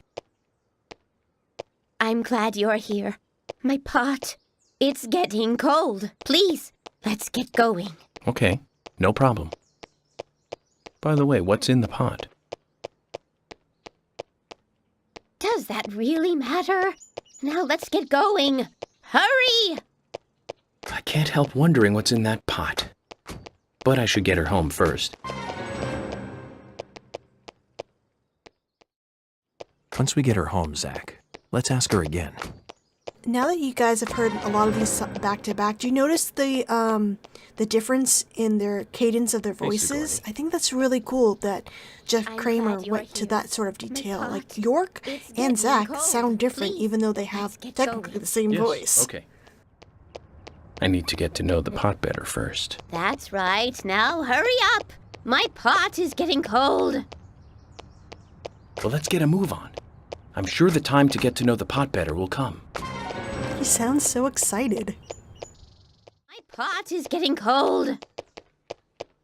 Zach, this is all for getting to know the pot better.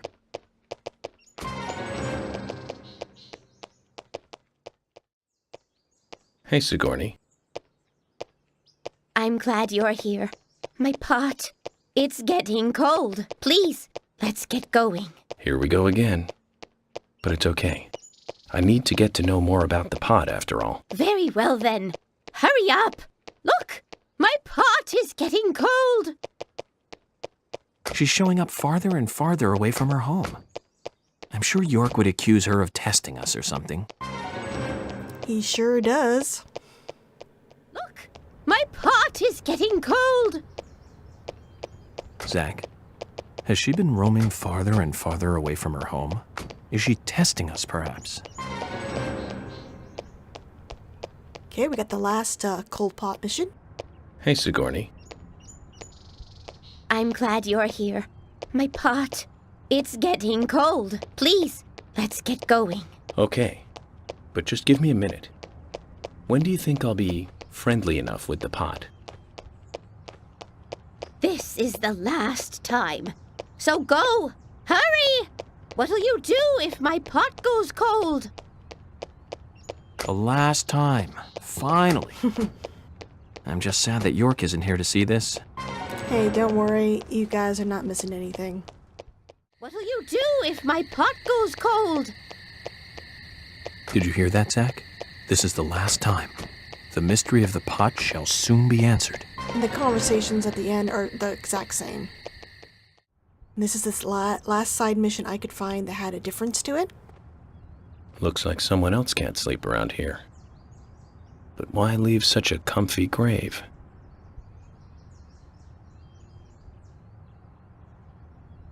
A wild dog took bones from the grave. Are there many wild dogs around here? Someone dug up grave. So a grave robber started it.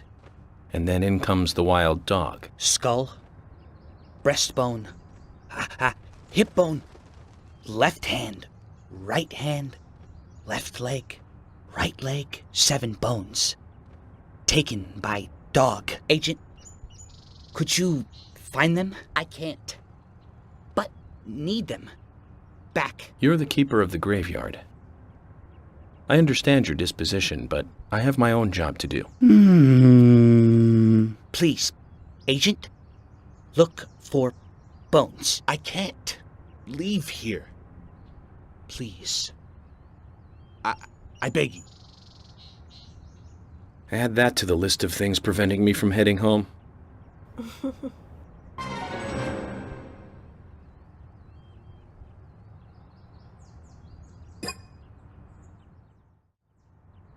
Zach, he's a really persistent guy when he wants to be. Very well. I'll make a mental note to help him.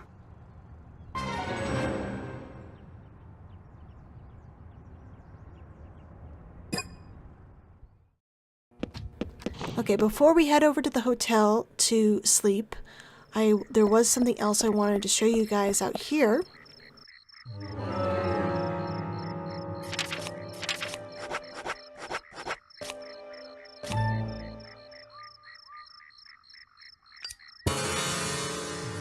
Check it out.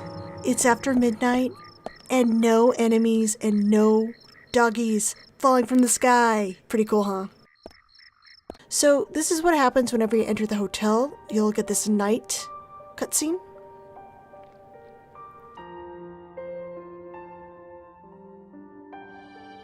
York, tonight I'm going to sleep like a baby.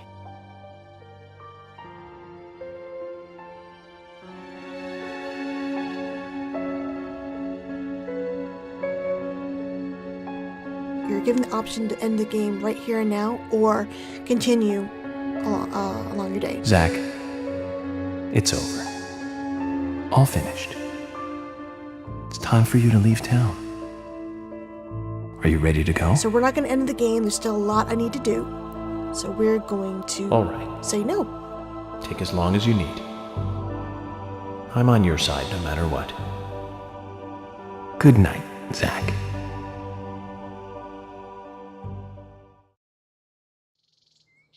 And you'll always wake up at 7 a.m.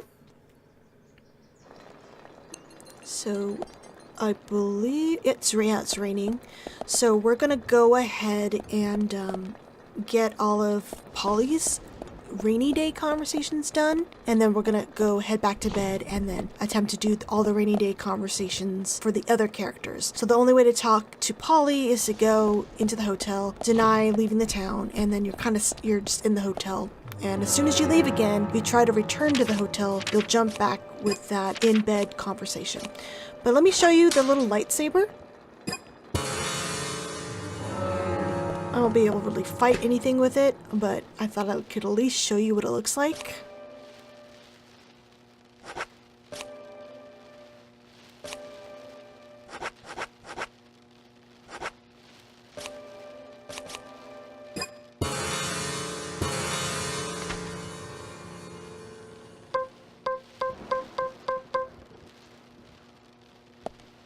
Look at that. It's pretty cool. I think it's funny how many games, like secret weapons, there's usually a lightsaber. Like this game, I know for sure Silent Hill 3. Honestly, I can't think of any more off the top of my head, but I think there are other games where you can get a lightsaber or like a light gun. But the lightsaber's cool.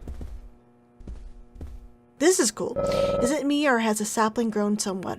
I should chuck it in the fireplace sometime later. Dust to dust, as they say. So his observation of the plant is different.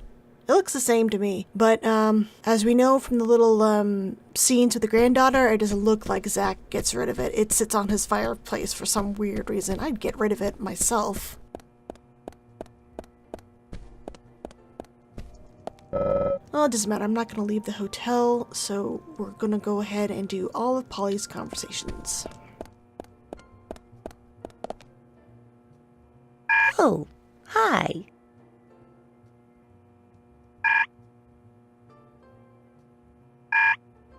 Oh, raincoat killer?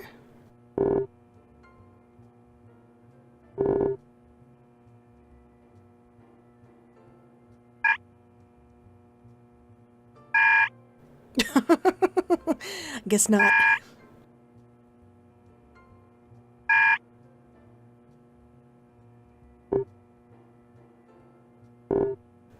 So I imagined him going, yes, that would have been terrible, Polly. Oh, hi. At least another hour. It is hard to leave.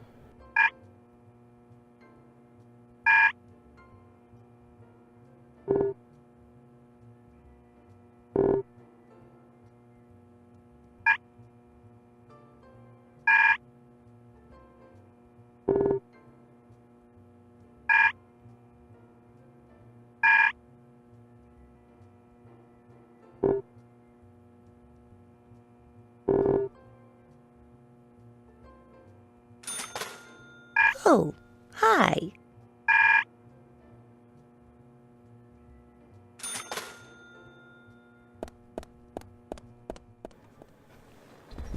Hi, Polly. Oh, hi.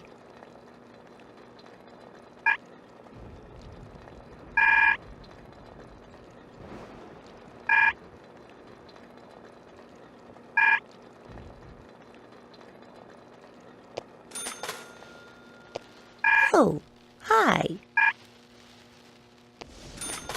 Okay, and now we're gonna go talk to her at lunch, like around 12:30. Oh, hi.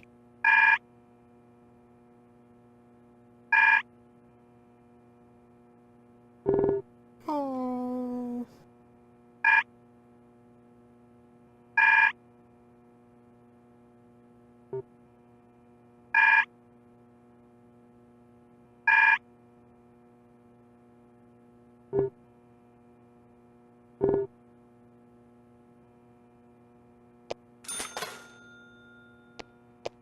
Oh, hi. Okay, and one more conversation over in the lobby. Not really, I just hear her snore.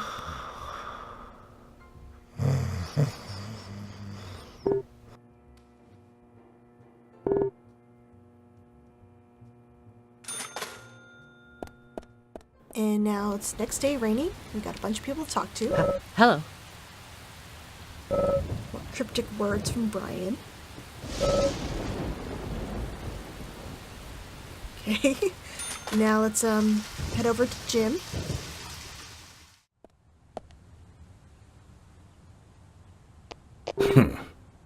It is. That's great.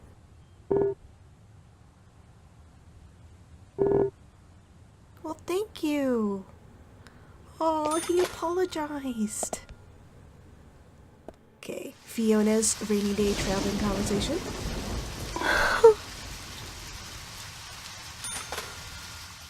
And Usha.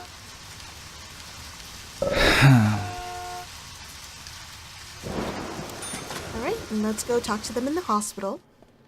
Fiona kind of flirts with Zach.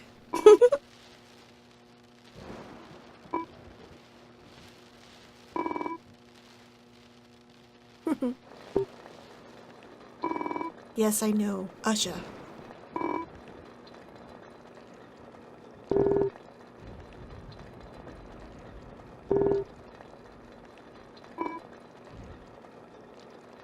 You're not obsessed with chips.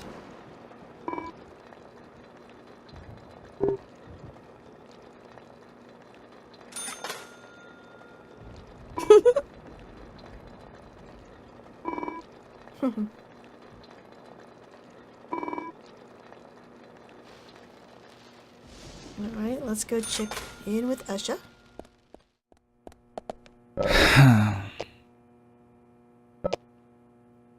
What? Uh-huh.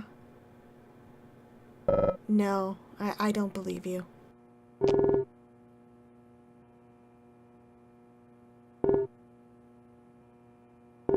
No, he can't.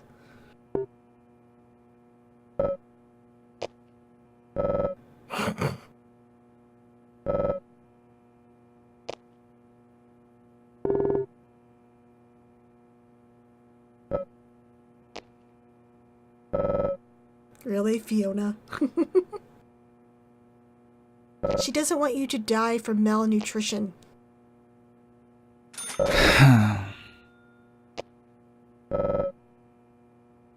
You know, that might be a good thing. You're a little bit obsessed. Alright, talk to him again in the exam room.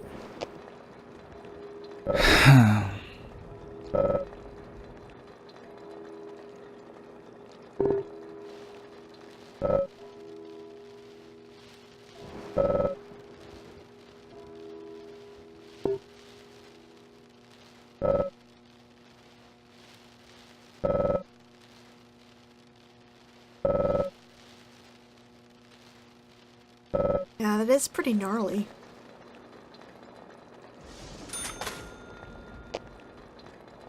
Hey there.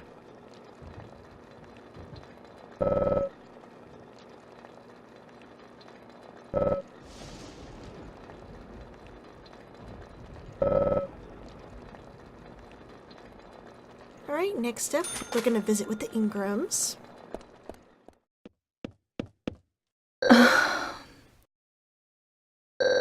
You could say that.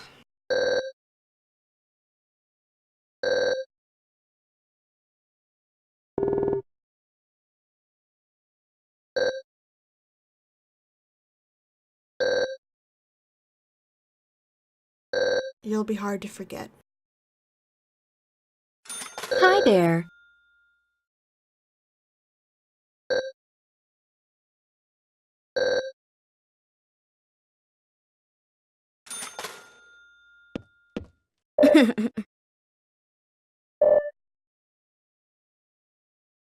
Yes, we are. Not exactly.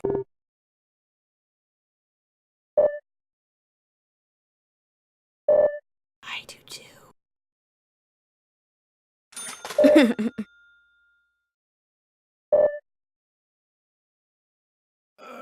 Hey Keith, time to wake up. Yo, dude.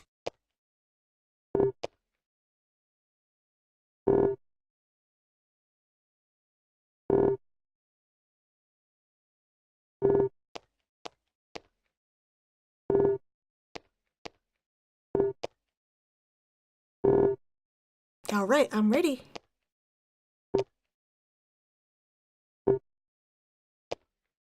Hey!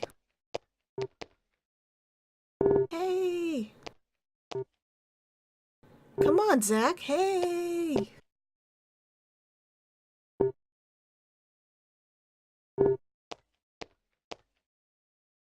Yeah, couldn't you hear me, Keith?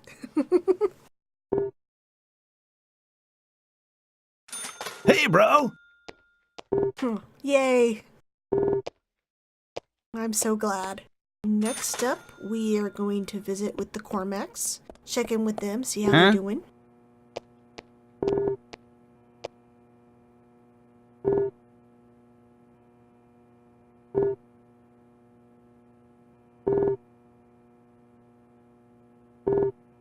You better take care of her.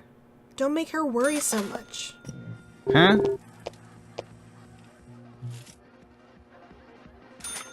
Hey Olivia, how you doing? Hi there.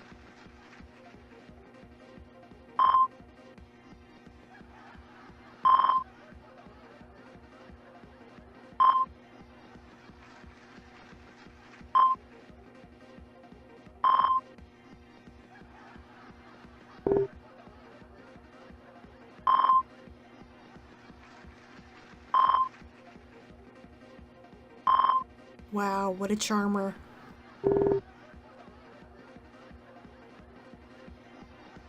Hi there.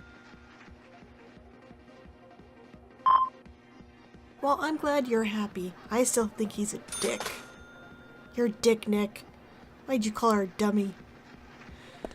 Okie dokie, so now I gotta move board time to 11. Olivia has something new to say.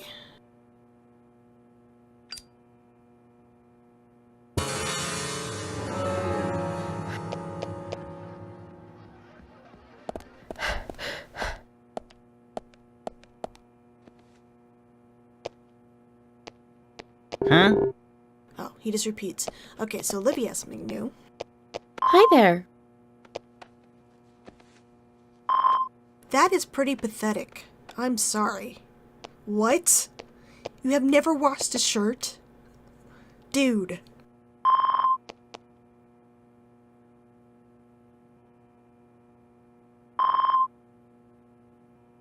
You work at the diner too.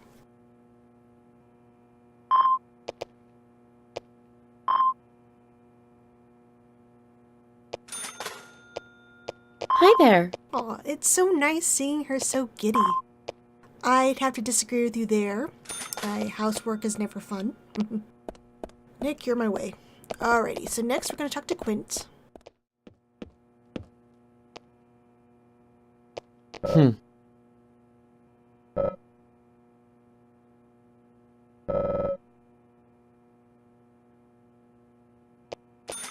Okay, and go visit with Richard and Sally. They're watching Swery skydive.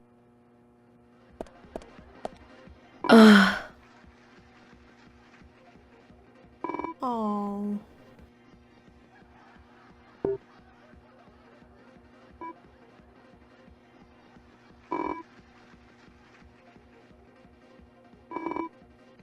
Yay!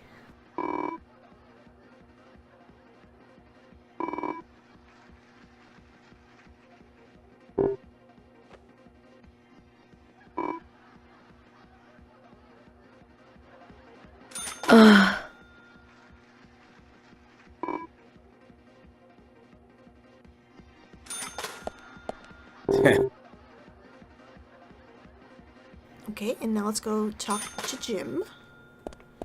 He's making some lunch. Yeah, it's gonna fall.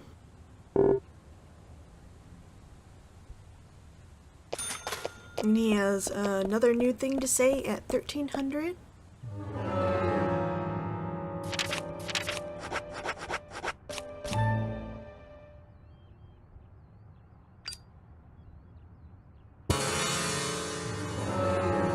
Oh, whoops. I forgot he sat at the table.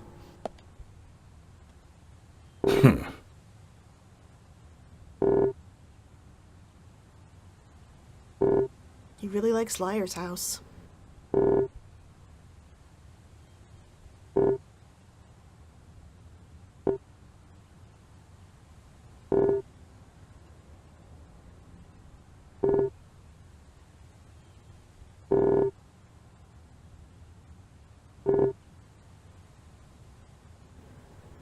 I've never been able to memorize a book.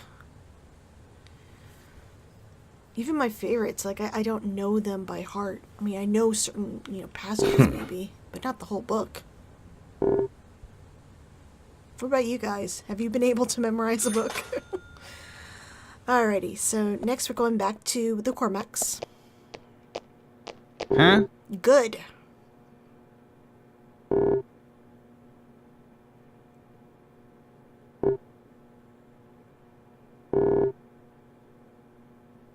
What? Don't quit. It looked good to me. Just find another time to practice sketching. Huh? Well, I'm glad you're finally appreciating your lovely wife a little bit more. Alright, back to Usha. Hey there. This is at 1400.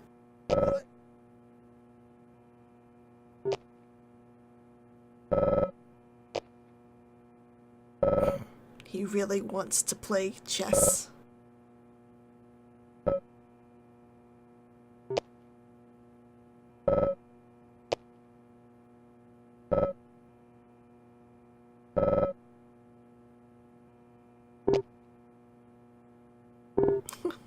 You know that's not possible.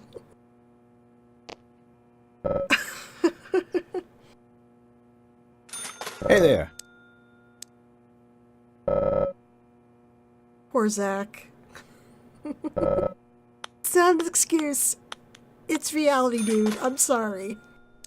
Okay, and Gina has something new to say. I'm sorry. No. What? Okay, and here's Quint's traveling conversation. I'm sure it does. Okay, and now we're gonna go back to the Cormacs. Talk to Olivia. Hi there.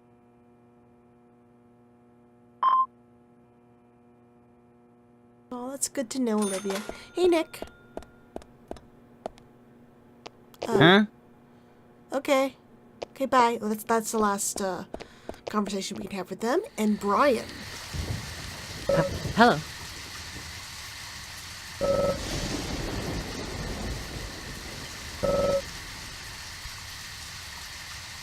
It's very ominous. So this conversation with Brian is the only real overt in-game hint we see that suggests that Willie is more than he appears.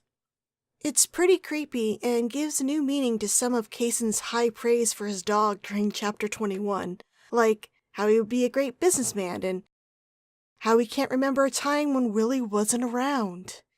In the Deadly Premonition Game Developer Magazine postmortem interview, Swery revealed that Willie is an extremely important character with an intense backstory, but they unfortunately didn't have a chance to expand on him within the main story. Even so, they did conceal the hint that he was somewhat important by the fact that Greenvale is shaped just like him. It's a real shame that there's only, these two little hints within the game. I would have loved to learn more about Willie myself. Okay, and now let's head back over to the bar. Whoa. Hey!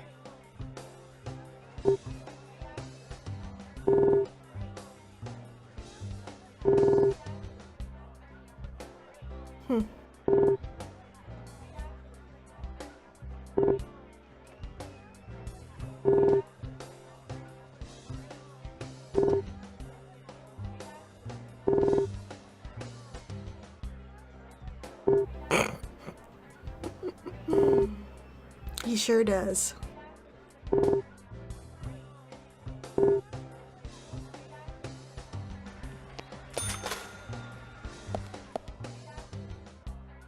Hey!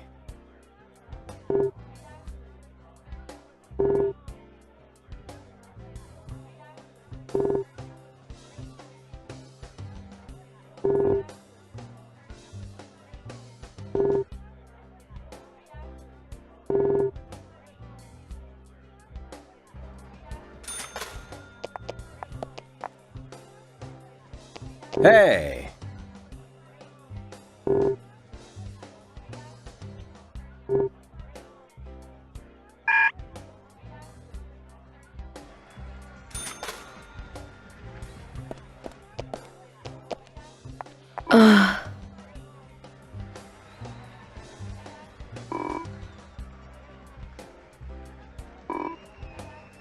Yay! Okay, and Quint's last conversation. Hey, buddy.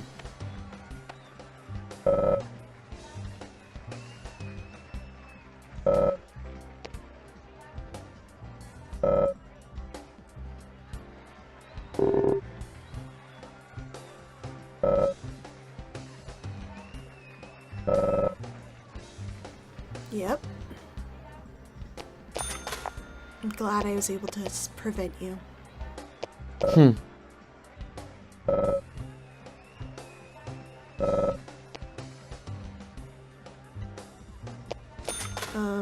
Next up, we're talking to Wesley for his last conversations.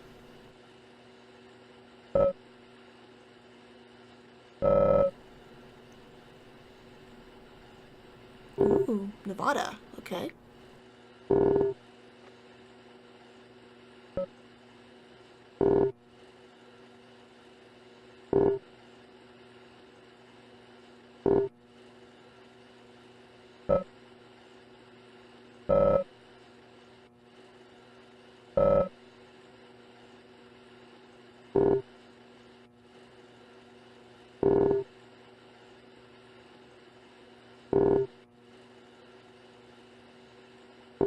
Oh, that's so nice.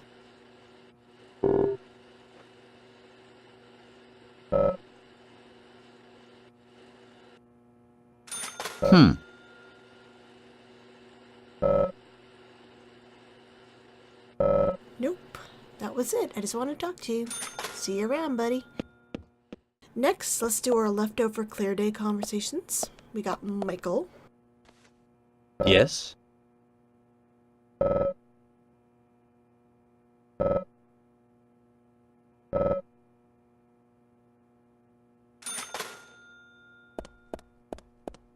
Move forward time to get various exercises going. Talk to them again.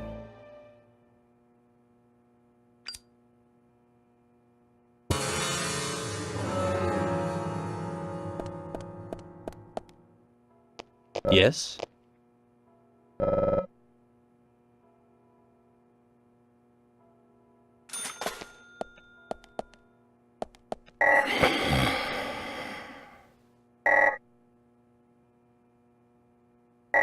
Yeah, I know. I'm going. Right, next up, let's go talk to Brian. Hello.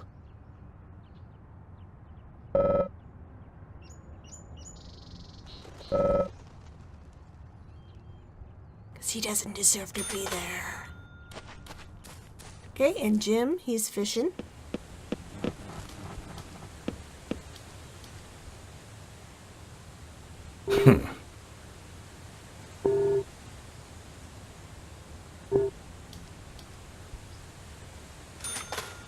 Okay, and the milk barn. Hey there.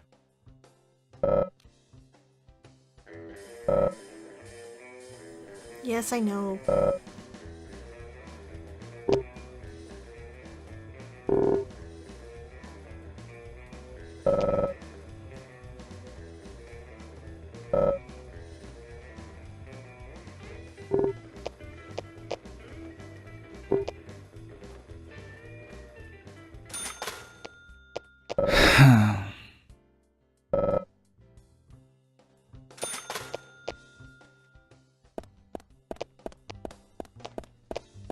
Hey, Olivia. Hi there.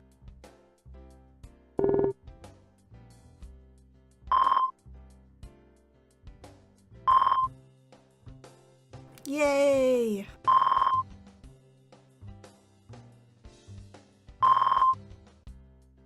I'm glad you're happy. You deserve a happy ending.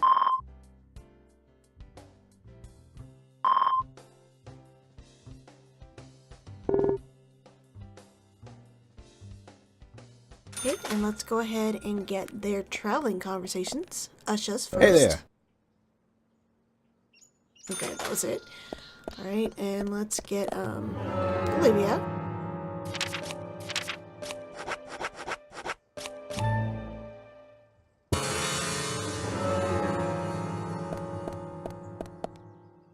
Hi there. It sure is. Alright, and Fiona.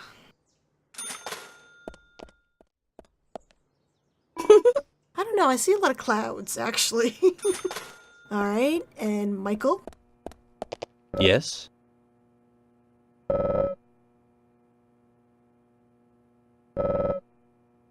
I've noticed.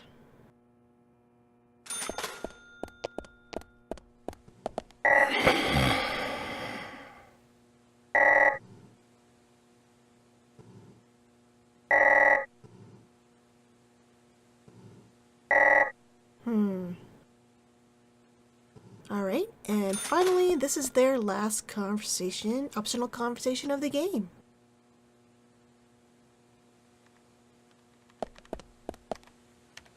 Yes? It's nice that he's back to rhyming.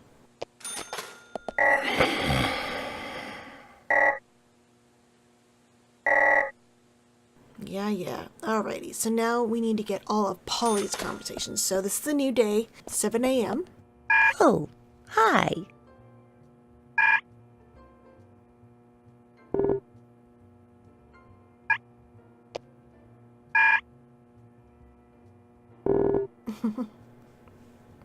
Damn!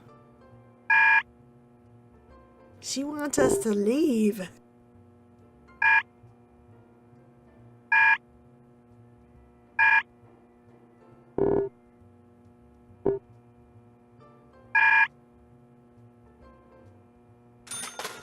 Oh, hi.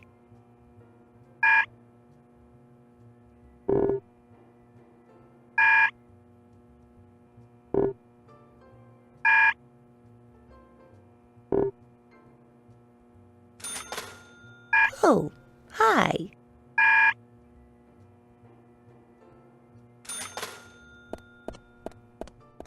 Okay, now 8 o'clock. Oh, hi.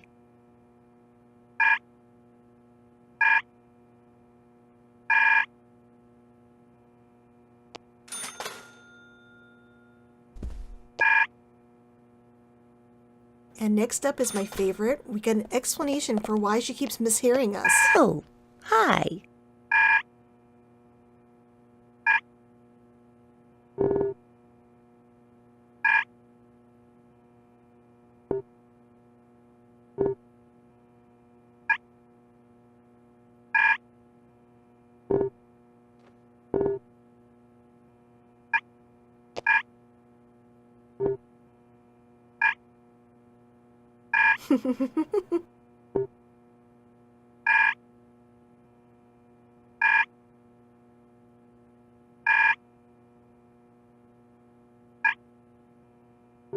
I think she has.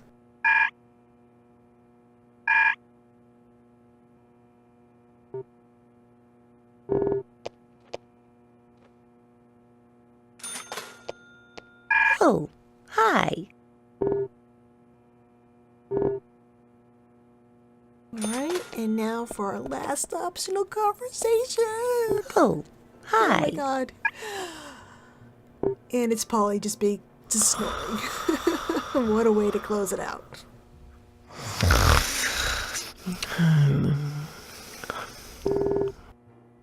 Okay, with Polly's last conversation done, let's head outside and look at all the residents' license plates. I'm sure you guys have noticed that almost everyone in town has some sort of vanity plate that range from mentions to Sweary's previous works, common phrases by the owner, to actual game spoilers, which is why I didn't bother showing them off before now. I thought I would go around and try to decipher what each means, but please note, none of them have been confirmed one way or the other. These are just my own guesses. First up, we have York's car, which I think roughly translates to York and Zach are wonderful. Next is the Greenvale Sheriff Patrol car, which reads Spy Fiction, Sweary's 2003 PS2 title. The Sheriff Department SUV just says the generic video games. Okay, now on to the more interesting ones. Richard's car is obviously the name of his bar, and Deadly Premonition's director, Swery65. I love the little dartboard emblem on the trunk there. Quince is pretty sweet. I believe it translates to Love Be Forever. Nice little tribute to his girlfriend. Nick's is no surprise, it reads Great Cook. Okay, with Harry's ride, I'm not quite sure. It kinda looks like it says to die again, which I guess makes sense since this car is only shown during the 1956 massacre. What do you guys think? Okay, I know the Lily's Milk Barn van is supposed to obviously read Supermom, but I keep reading it as Sperm-om. I know I'm terrible, but once you read it that way, it won't go away. Cason's ride says Red Tree, no surprise there. Okay, on the other side of the lot, we have Diane's ride. Another one I'm a bit unsure on. One of the visitors to my website suggested it could read Galaxy of Sexy Cute. What do you guys think? Next is Carol's, which I'm pretty confident reads Irate Singer, which she definitely is. Okay, George's is actually a bit different when it was in the original game. It originally read He's the One, but now it's I Am the One. Both a clear reference to the fact that he's the Greenvale murderer. Nice spoiler there, guys. Emily's car certainly shows she and York are a match made in heaven. Hers says, I love movies. And who doesn't, really? Thomas, his car is so cute. And his license plate reads Tattoo Love G, an obvious reference to his hidden back tattoo. Usher's ride appears to be a reference to chess pieces. We got K for king, Q for queen. Keith's car, the IE6 is some apparently calculator humor for a million. So his plate translates to 1 million sales. Before I go in and end the chapter, let me show off Fiona and Olivia's cars, both of which we were not allowed to buy from the general. I assume we weren't allowed to buy Fiona's cars because it was the same car as Polly's, Jim's, and Jack's. Well, anyway, her plate reads, "Chips for you," which is a reference to Usha, her crush. And finally, Olivia's car. Her license plate is of her standard goodbye after ordering something from the diner. "Take it easy." Okay, let's head inside and end the chapter.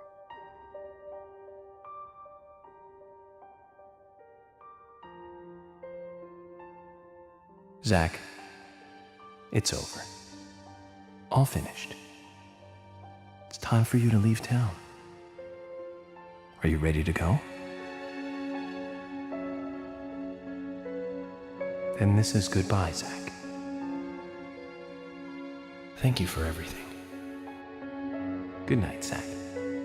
And sleep tight.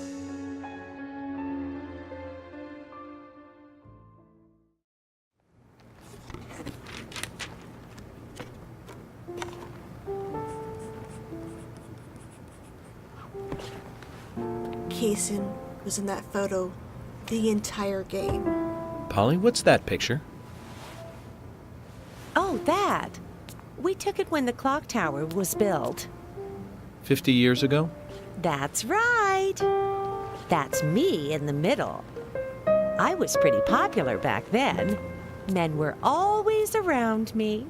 See, it's just so cool, the little details the game slipped in there. Sorry to keep you waiting. Just sign here, please. Mr. Morgan? Mr. Morgan! Oh, I'm sorry, Polly. I was just thinking of a friend. Someone who was with me for a long, long time. He must have been a really good friend then. Otherwise, why else would you remember him at a time like this? Indeed. We used to fight, but he really was a good person. He's gone now, though. Gone away to a place where we can't meet again. I'm sorry to hear that. But if he's a friend of yours, I'm sure he's getting on just fine. Thank you, Polly. You know what? I think so, too.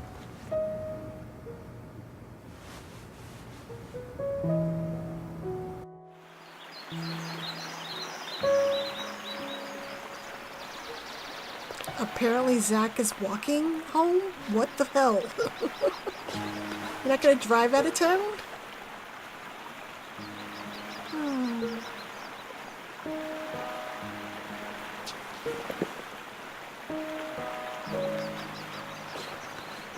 It's a cool little scene. Zach doesn't smoke, but York did.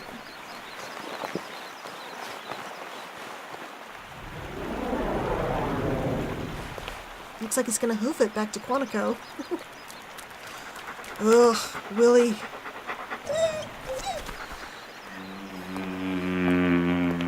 Oh, and it's closing out with the ladybug from the opening movie.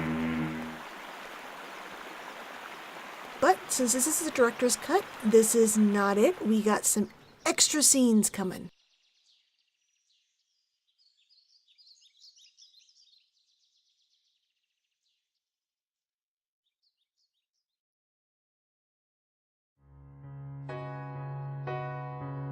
Did Emily die? No. She became the goddess of the forest. Even now, she is still in the forest with York. She watches over the world from there. Emily became a goddess. That's right. Isn't that a lovely ending? Hey, Grandpa, can I ask you something? What kind of person is York? York is a real nice guy. He's been a good friend of mine since I was small. Like Mr. Teddy? Yes, just like Mr. Teddy. A very important friend.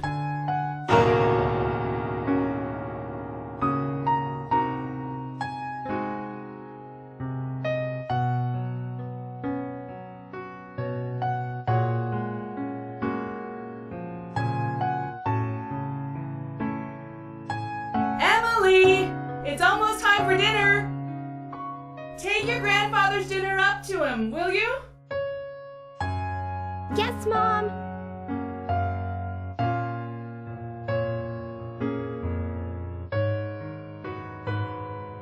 How's your grandfather doing? I don't know. He's calling me Emily again. Oh dear, he must be losing his memory. You are Louise, honey. Michelle Louise Morgan. Not Emily. You know that, right? I know my own name, Mom. I know you do, baby. You're just so lovely, Louise. I'm sure that's why your grandfather mixes you up with a goddess.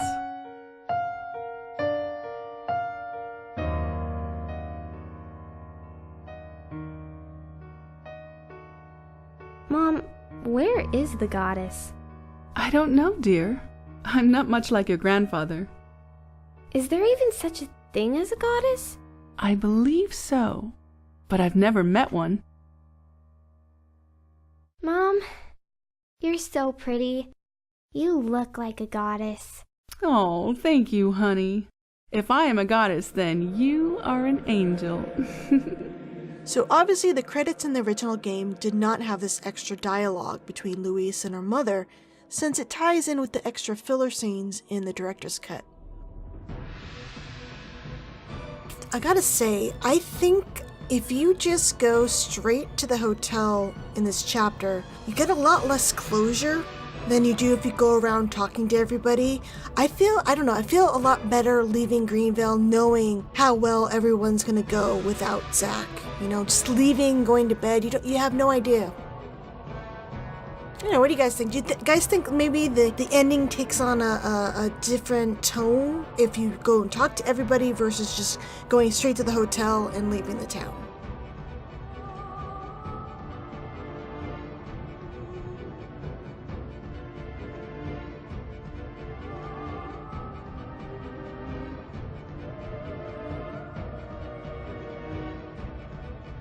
There's still a lot more I have to go over. There's going to be another 2 cutscenes after the credits, so it's worth it to sit around and watch them.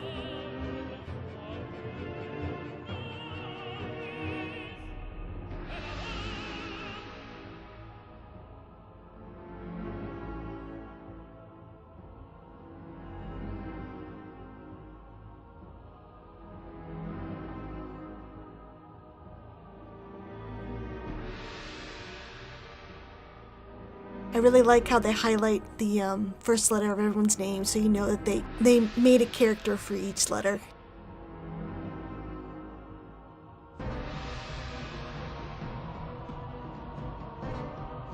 I like how Willie's just Enigma.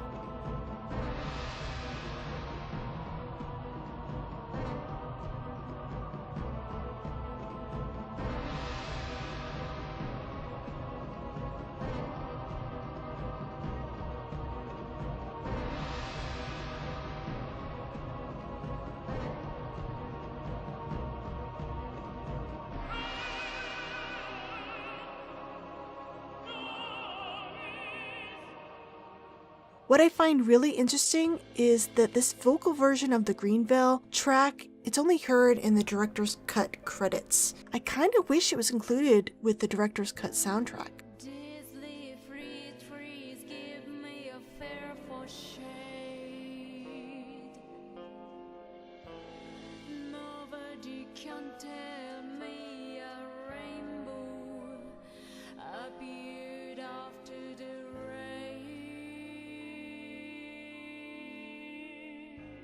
Mom, do you believe those stories that Grandpa tells? You believe them, Louise? They're all just made-up stories, dear. All fiction, like your picture books. So all my picture book stories aren't true? Oh, don't twist things around, Louise. You just want to know everything, don't you?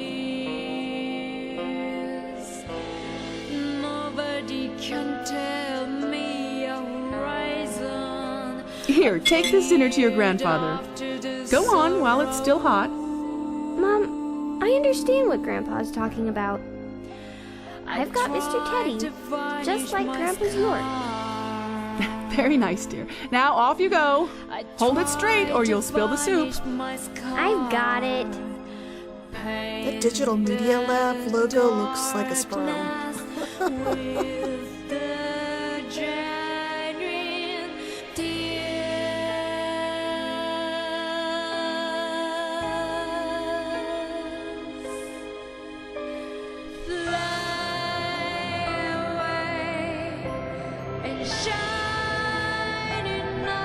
I would love if they made another like remaster of this. I want a version of the game that's not so hard to get to work and doesn't crash all the time. It's so disappointing that the director's cut actually plays worse than the original and that the PC port is so damn buggy. So much work to get it to work properly. If it's released on Switch, I hope to God they do some Q&A and make it work properly. This game deserves so much better.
Oh, poor Anna has to work in the afterlife.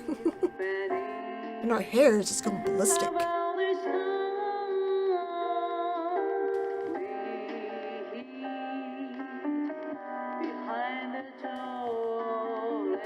It's so nice to see Thomas happy.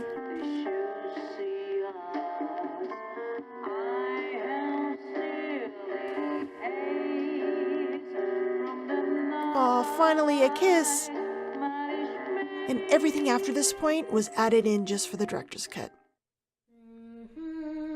It's part of the reason why I like the director's cut. I like this extra little epilogue. I know some people don't, but I really like it. York and Zach meet up again. Oh, my heart.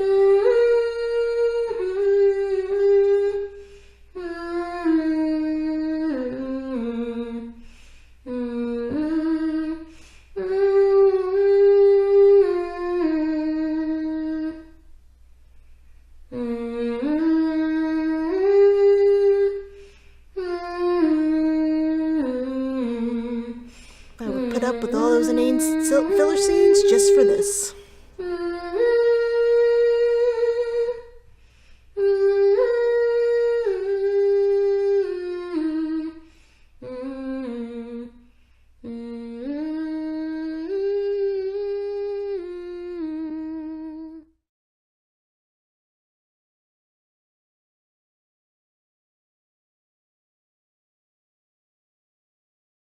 Zach, it's great to see you again.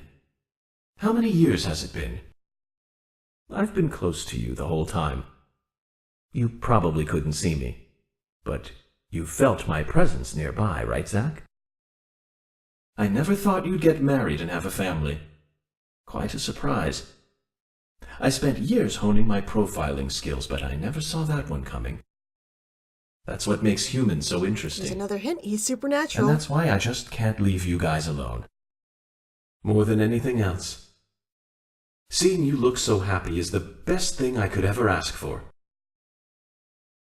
Anyway, Zach, did you see the newspaper today?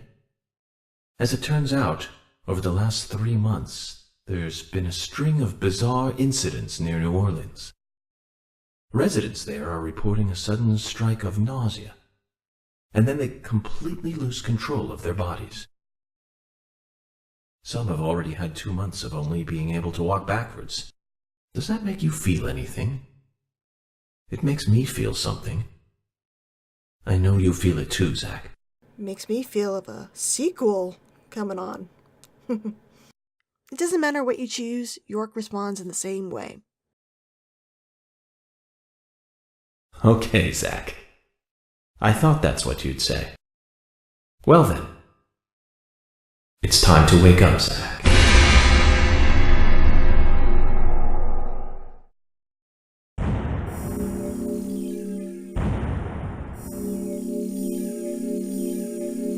You were in Greenvale a long time. A couple months there. And that's it. Well, it shouldn't be, because actually the PC release is missing a key scene. In the original PS3 release of the Director's Cut, as soon as you complete the game, you are treated to this new title menu showing old Zach's room. Mom! Grandpa's gone! Where did he go? Louise will only say her line once. If you want to hear it again, you would have to replay the entire game with a new save. Honestly, I'm surprised this is missing on the PC release, as it ties in with Zach joining York. You'd think he just died, but apparently he's disappeared. I wonder if they're really going to investigate that odd case in New Orleans. But this isn't the only ending you can see.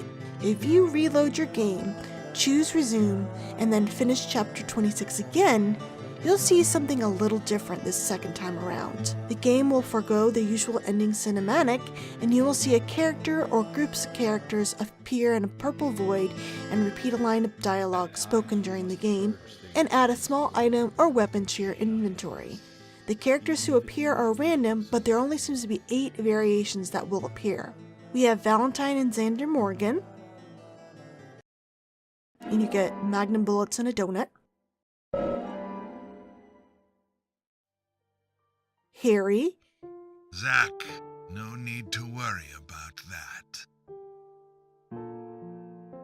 York will guide Emily and the other girls into the forest. Who gives you a first aid kit. Willie.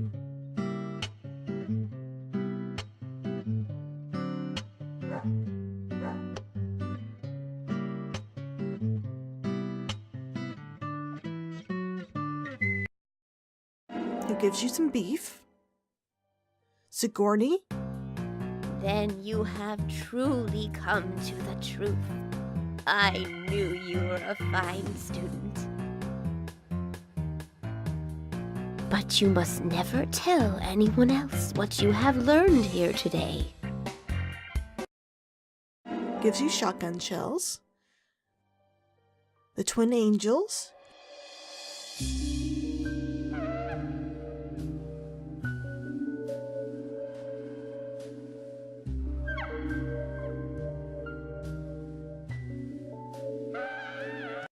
And you get her lollipop. Anna.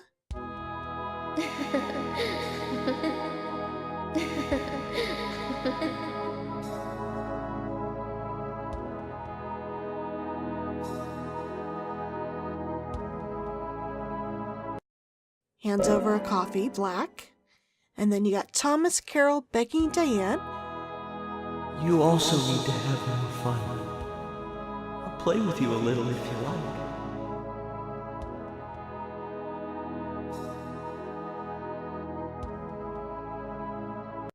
And you'll receive cigarettes, a chocolate chip cookie, a mission knife, and Thomas's biscuit. I wonder who gave him the knife. I'm guessing it's going to be Diane. Maybe Becky. I mean, she was paranoid the whole entire game. And finally, Emily and York. York and Zach. Finally, I understand. You two really are best friends. I'm a little jealous.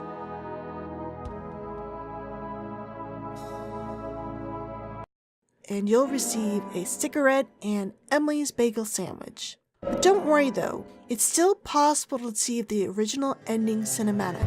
All you need to do is load your game and select Chapters 26 under the Select Chapter and play it from the beginning of the chapter. Complete the chapter as usual and the original ending cinematic will play once again. But we are not done just yet. With the game finally completed, the special menu in the main title screen is finally unlocked. Inside, there's a trading card and a bunch of other Deadly Premonition goodies. So I'm just going to kind of go through it all for you. The television is just some cutscenes. You can rewatch not all of them from the game, but a lot of the key ones at least. From her lack of resistance, I'd say that Anna's injuries... Okay, and then there's the jukebox. You got some of the soundtrack you can play.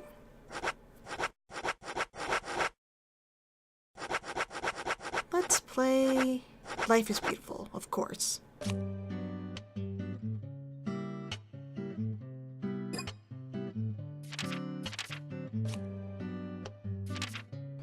Okay, we got a little note there. It's a secret on how to get the last trading card. But these are all their research photos they took. So I'm gonna go through them so you can see them all.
Here's all the photos. Alright, let's look at the trading cards. Now there's no spoilers to worry about. We can read all the descriptions. I'm just going to go through all of them, and you can pause and read the descriptions for yourself.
Okay, we're gonna pause here a moment on Olivia.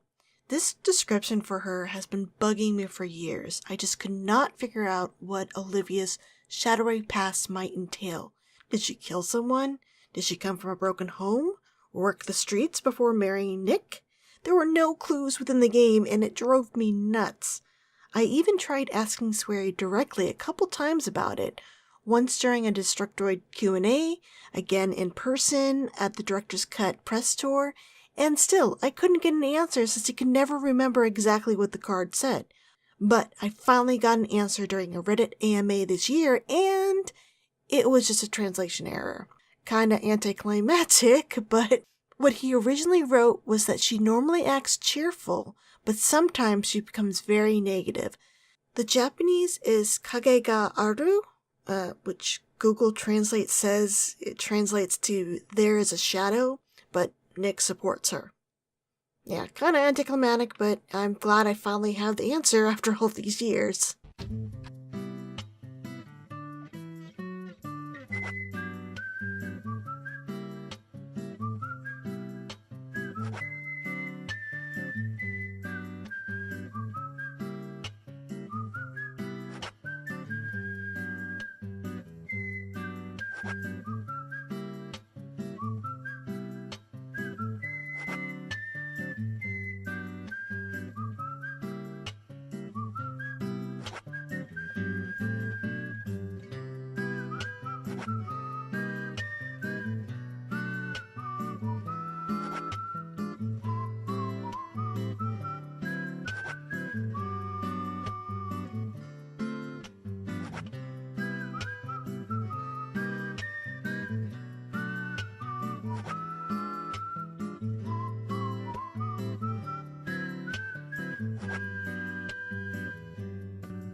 Alright, the clue to open this secret door is seen on that note sitting on the table you briefly spot as the camera pans towards the coverage photos area. All we need to do is look at coverage photo number 2, nature number 3, watch video number 35, which is the epilogue on the TV, play song number 14, Miss Stiletto Heels full version on the jukebox, and look at trading card number 26. There we go. A chime will sound indicating the door is unlocked and we can go inside.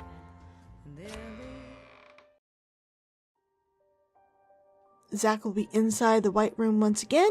Just follow the doors until you reach the room with York.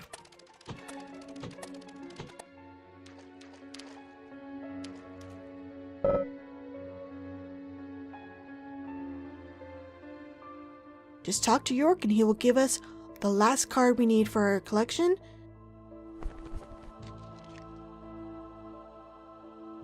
Trading card number 65, Sweary.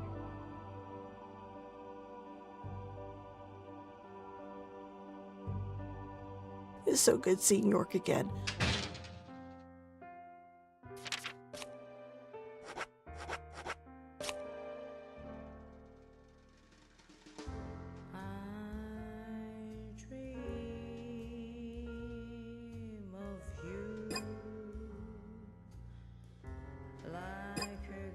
But let's go head back in there, because if we go in again, we get to see Emily.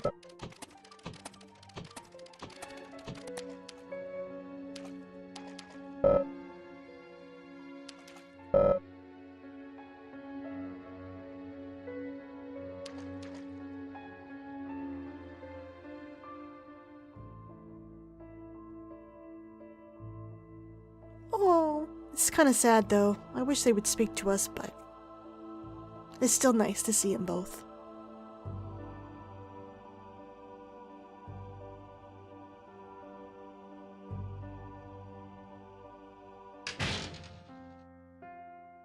And really, that's it. I've shown you pretty much everything I can at this moment. So that would really do it for this Let's Play series, for the main game at least. I still want to put out a video going over some of the DLC that's available for the game, all the costumes and the vehicles, so if you're interested in that, I hope to get that one out pretty soon. I just gonna record footage.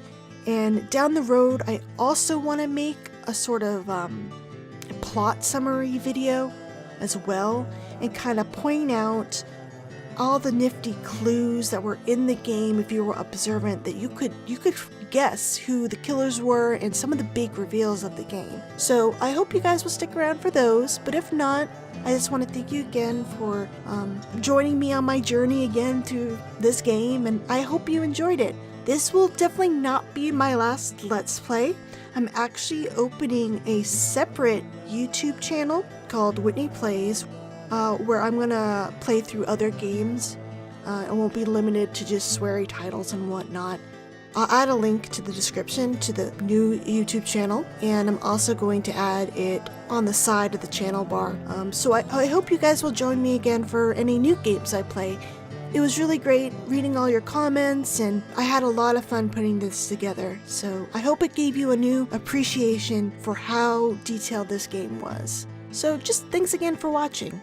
I hope to speak to you guys all again real soon in a new Let's Play. Bye!